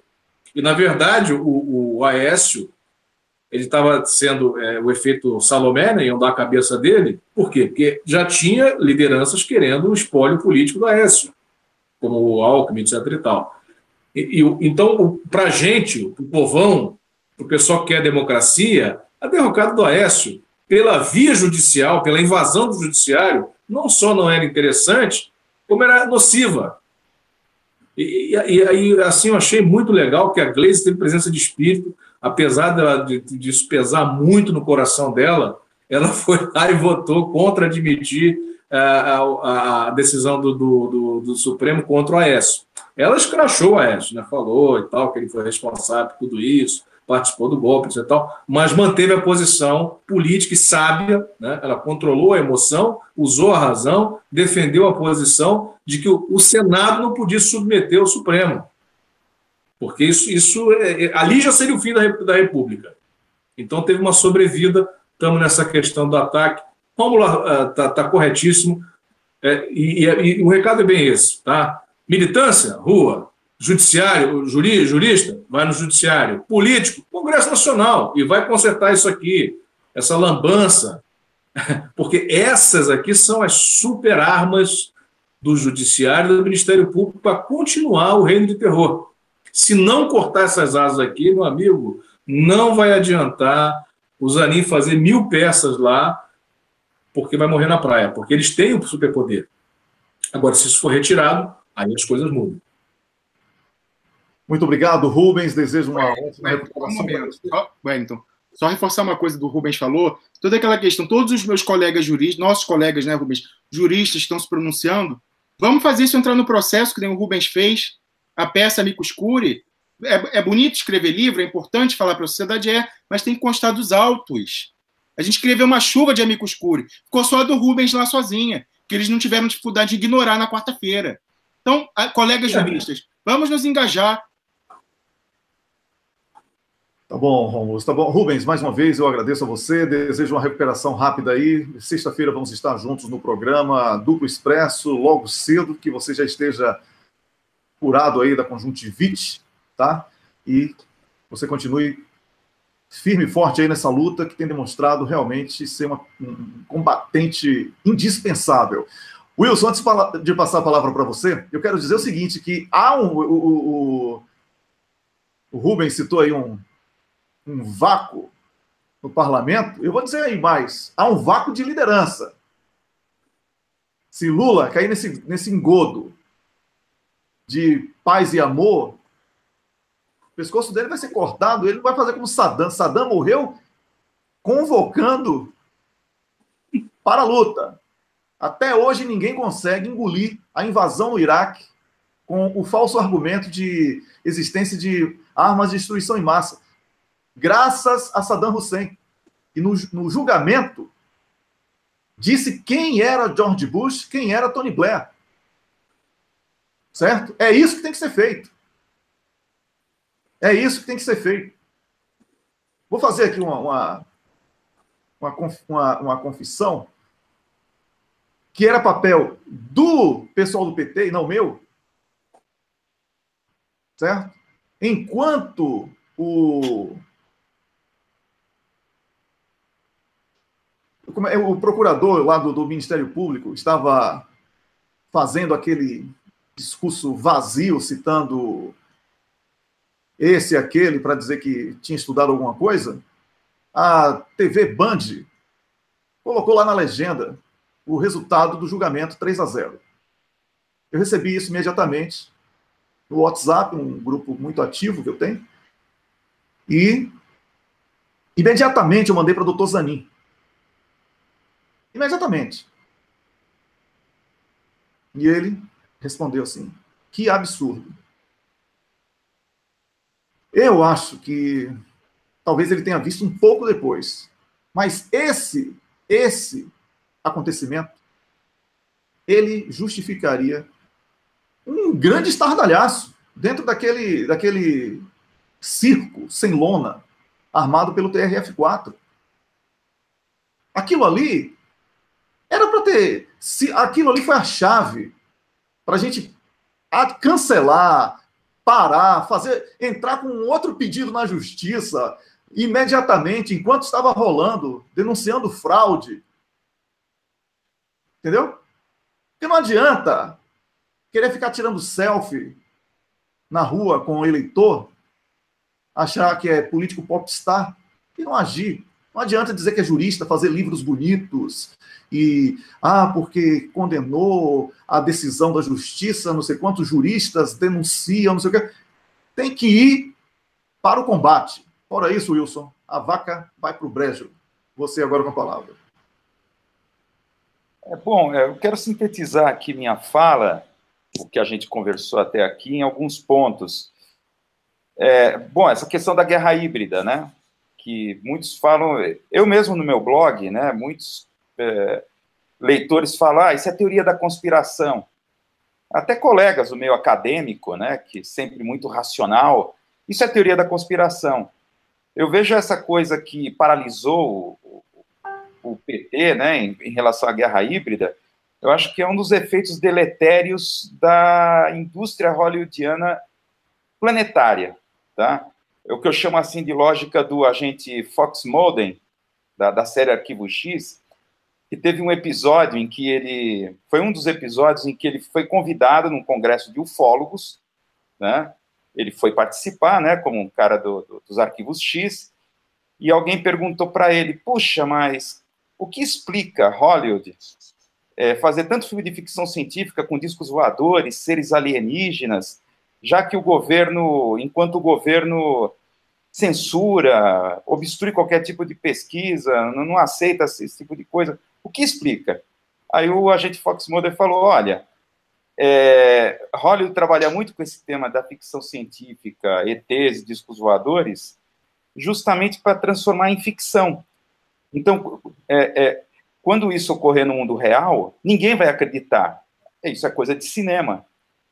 Tá? A mesma lógica você aplica a questão da guerra híbrida. Essas teorias conspiratórias envolvendo guerra híbrida são muito visíveis no cinema. Tá? Por décadas, a partir desde os anos 60, com James Bond e tal, essa coisa é recorrente no cinema. Já ficou no campo da ficção. Quando isso ocorre, isso é coisa de cinema, isso não existe. Então, isso acho que é um dos efeitos deletérios assim, da indústria hollywoodiana em décadas, essa visão paralisante que, quando você toca nessa questão da guerra híbrida, muitos interlocutores já falam, isso é coisa de cinema, isso é teoria da conspiração, isso não existe. Então, é duro pensar que, enquanto o Obama falava que o Lula era o cara, né, enquanto isso, o Departamento de Estado já estava selando, né, as estratégias e o destino do próprio Lula, né? Então, isso é um ponto. O segundo, uma questão mais pragmática. Essa questão de trabalho, de atuação, como o professor Rubens colocou, cada um na sua, tá? Eu acho que a questão assim que resta para as esquerdas, tal, são três tipos de atuações, né? Primeiro, mobilização permanente. Tá? O que é mobilização permanente? Um dos exemplos que eu vi prático na minha frente foi a atuação dos estudantes secundaristas das ocupações da escola, da qual eu participei dando algumas aulas em escolas ocupadas, e eu fiquei impressionado com o tipo de consciência política, tá, que foi colocado aqui. Não se deve dar entrevista para a imprensa, para a grande mídia. E isso eles tinham muito bem claro, principalmente porque ninguém assistia TV, tá? Isso eu achei bem interessante, né? Para eles, essas questões políticas da grande política, né? E aquilo que é discutido pela grande mídia passava assim ao largo da consciência deles, já que eles estavam num outro tipo de mídia, que são as redes sociais, digitais, então. E o tipo de atuação que eles fizeram nas ruas foi muito interessante, em termos práticos, atuações simultâneas em vários cruzamentos nas ruas de São Paulo, deixando assim a polícia tonta, tá? Sem conseguir, sem ter um centro, né, para atacar e reprimir. Então, isso foi um tipo de mobilização permanente muito interessante. Claro que não teve fôlego, tá? Mas foi muito interessante esse tipo de atuações simultâneas, fechando vários cruzamentos de São Paulo simultaneamente, para produzir um tipo de acontecimento, tá? Um evento. Aí volta essa questão da guerrilha semiótica, que seria o segundo ponto. A guerrilha semiótica, tá? E os vários tipos de atuações que eu coloquei aqui como trollagem e pegadinha. Eu acho que um grande exemplo é aquele documentário brasileiro, O Abraço Corporativo, do jornalista Ricardo Kaufmann. Não sei se vocês já assistiram esse documentário, mas de uma pegadinha assim gigantesca que foi feita contra a mídia, em que um sujeito aparecia como representante de uma confraria britânica do Abraço Corporativo, representante em São Paulo, então distribuía abraços da vida paulista, e a grande mídia colou nele, levou ele para fazer entrevista, que é um tipo de tática de desmoralização aquela questão da verossimilhança da narrativa, né? Então, isso é um exemplo, tá? E o terceiro ponto é a estratégia de empate. Se eles vão vencer, eles não vão governar, tá? Estratégia de empate significa desobediência civil. É empatar. Como foi colocada a questão do passaporte. Vocês querem, então vem buscar. Tá? E aí criar um evento, criar acontecimento. Evento. Tá? O que a gente chama na área de comunicação como comunicação comunicacional. Wilson, eu só interrompendo rapidinho, aqui no programa nós costumamos chamar de insubordinação civil, essa nomenclatura foi discutida entre mim e o Rômulus, porque entendemos que desobediência há o reconhecimento da autoridade do outro. Insubordinação é que nós não aceitamos estar subordinados a eles. Então aí é uma questão mesmo semântica, tá bom? Como reconhecer o interlocutor, o poder do oponente. Não, correto. Então, eu vejo essas três coisas. Essa estratégia de empate é importante, tá? Eu sei que parece uma coisa maquiavélica que eu vou dizer, mas se a guerra híbrida trabalha com a questão do pânico e a indiferença das massas, isso ficou, eu coloquei no meu artigo no Cine Gnose, eu deixei isso bem claro, a coincidência de colocar essa questão do dia D da vacinação da febre amarela, no day after do TRF4, tá? Quer dizer, dia D de vacinação com muita desinformação, muita informação desencontrada. Quer dizer, aquela coisa que também eu coloquei, que parece que são dois tipos de eventos, dinheiro e saúde, que são capazes de mobilizar massa, tá? Dessa maneira como a gente vê em crescimentos exponenciais de filas em UBS das pessoas procurando de forma desencontrada a vacina, tá? A gente sabe que em política não existe coincidência, existe sincronismo. Agora, isso acontecer exatamente no day after do TRF4 é trabalhar na questão do pânico e indiferença das massas. Então, eu vejo que, por outro lado, para o lado da esquerda, se você vai trabalhar com insubordinação civil, tá? Se você vai trabalhar com mobilização permanente, guerrilha semiótica, eu sei que pode ser maquiavélico, mas vamos trabalhar no mesmo campo que a direita trabalha, pânico e indiferença. É necessário levar pânico às massas.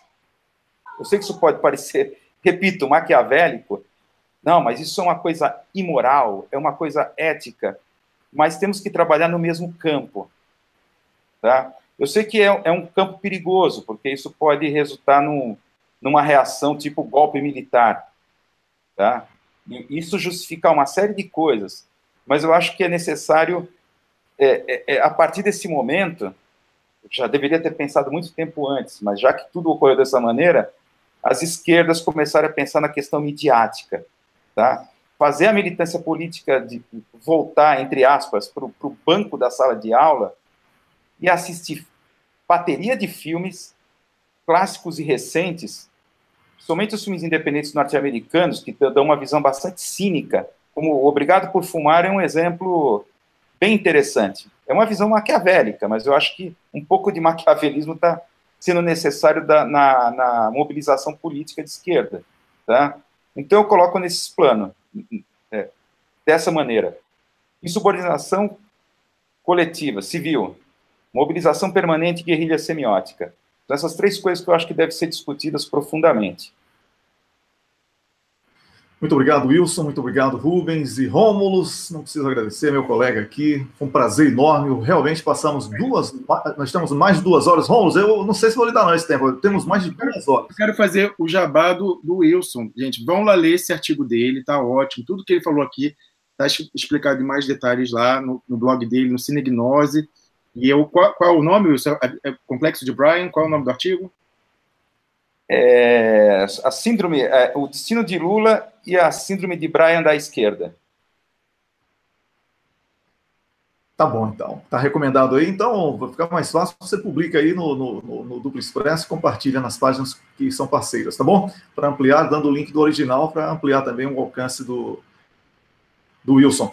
Muito obrigado por hoje. O debate, eu acredito, tenha sido extremamente rico em informação, em novidades também, né? E, como você percebeu, temos chance. Agora é cada um cumprir o seu papel. Você cumpre o seu papel de cidadão. Se você é contra isso que está aí, você tem que defender Lula. O papel ou a pólvora. Exatamente. Você é o cidadão, você tem uma arma chamada título de eleitor. Precisamos falar depois sobre segurança eleitoral, mas isso é um outro debate. Mas é importantíssimo que você faça o seu papel. Evite compartilhar conteúdos do PIG, o Partido da Imprensa Golpista. Você pode citar, etc. Pode até colocar o link deles lá para quem quiser acompanhar tudo. Mas nunca dê o link como a grande atração do seu post na rede social ou como a grande atração da sua conversa quando você estiver trabalhando o convencimento de outras pessoas. Comece sempre com o seu argumento, nunca com o argumento do outro, porque as primeiras informações elas chegam com a mente preparada para receber. Os demais eles já chegam com uma mente pensada e bloqueada. Então você precisa utilizar essas técnicas para a gente trazer. E outra coisa, para encerrar aqui mesmo, não é a classe média que vai fazer a diferença, é o pobre que deu a eleição em São Paulo a Dória, que abandonou a urna. Temos que trazer de volta o pobre, o miserável. É esse o eleitor que está fazendo a falta nesse momento. Então temos que trazer o pobre, o miserável, o que o PSDB e a Globo chamam de massa fedorenta. É essa massa fedorenta que faz a diferença. Deputado, ao invés de ficar aí tocando musiquinha, fazendo gracinha nas redes sociais, querendo ser, como diz o Rômulo, querendo lacrar nas redes sociais, vá visitar a favela, vá visitar o interior do país, vá visitar o pobre e vá explicar a importância da atuação dele enquanto cidadão.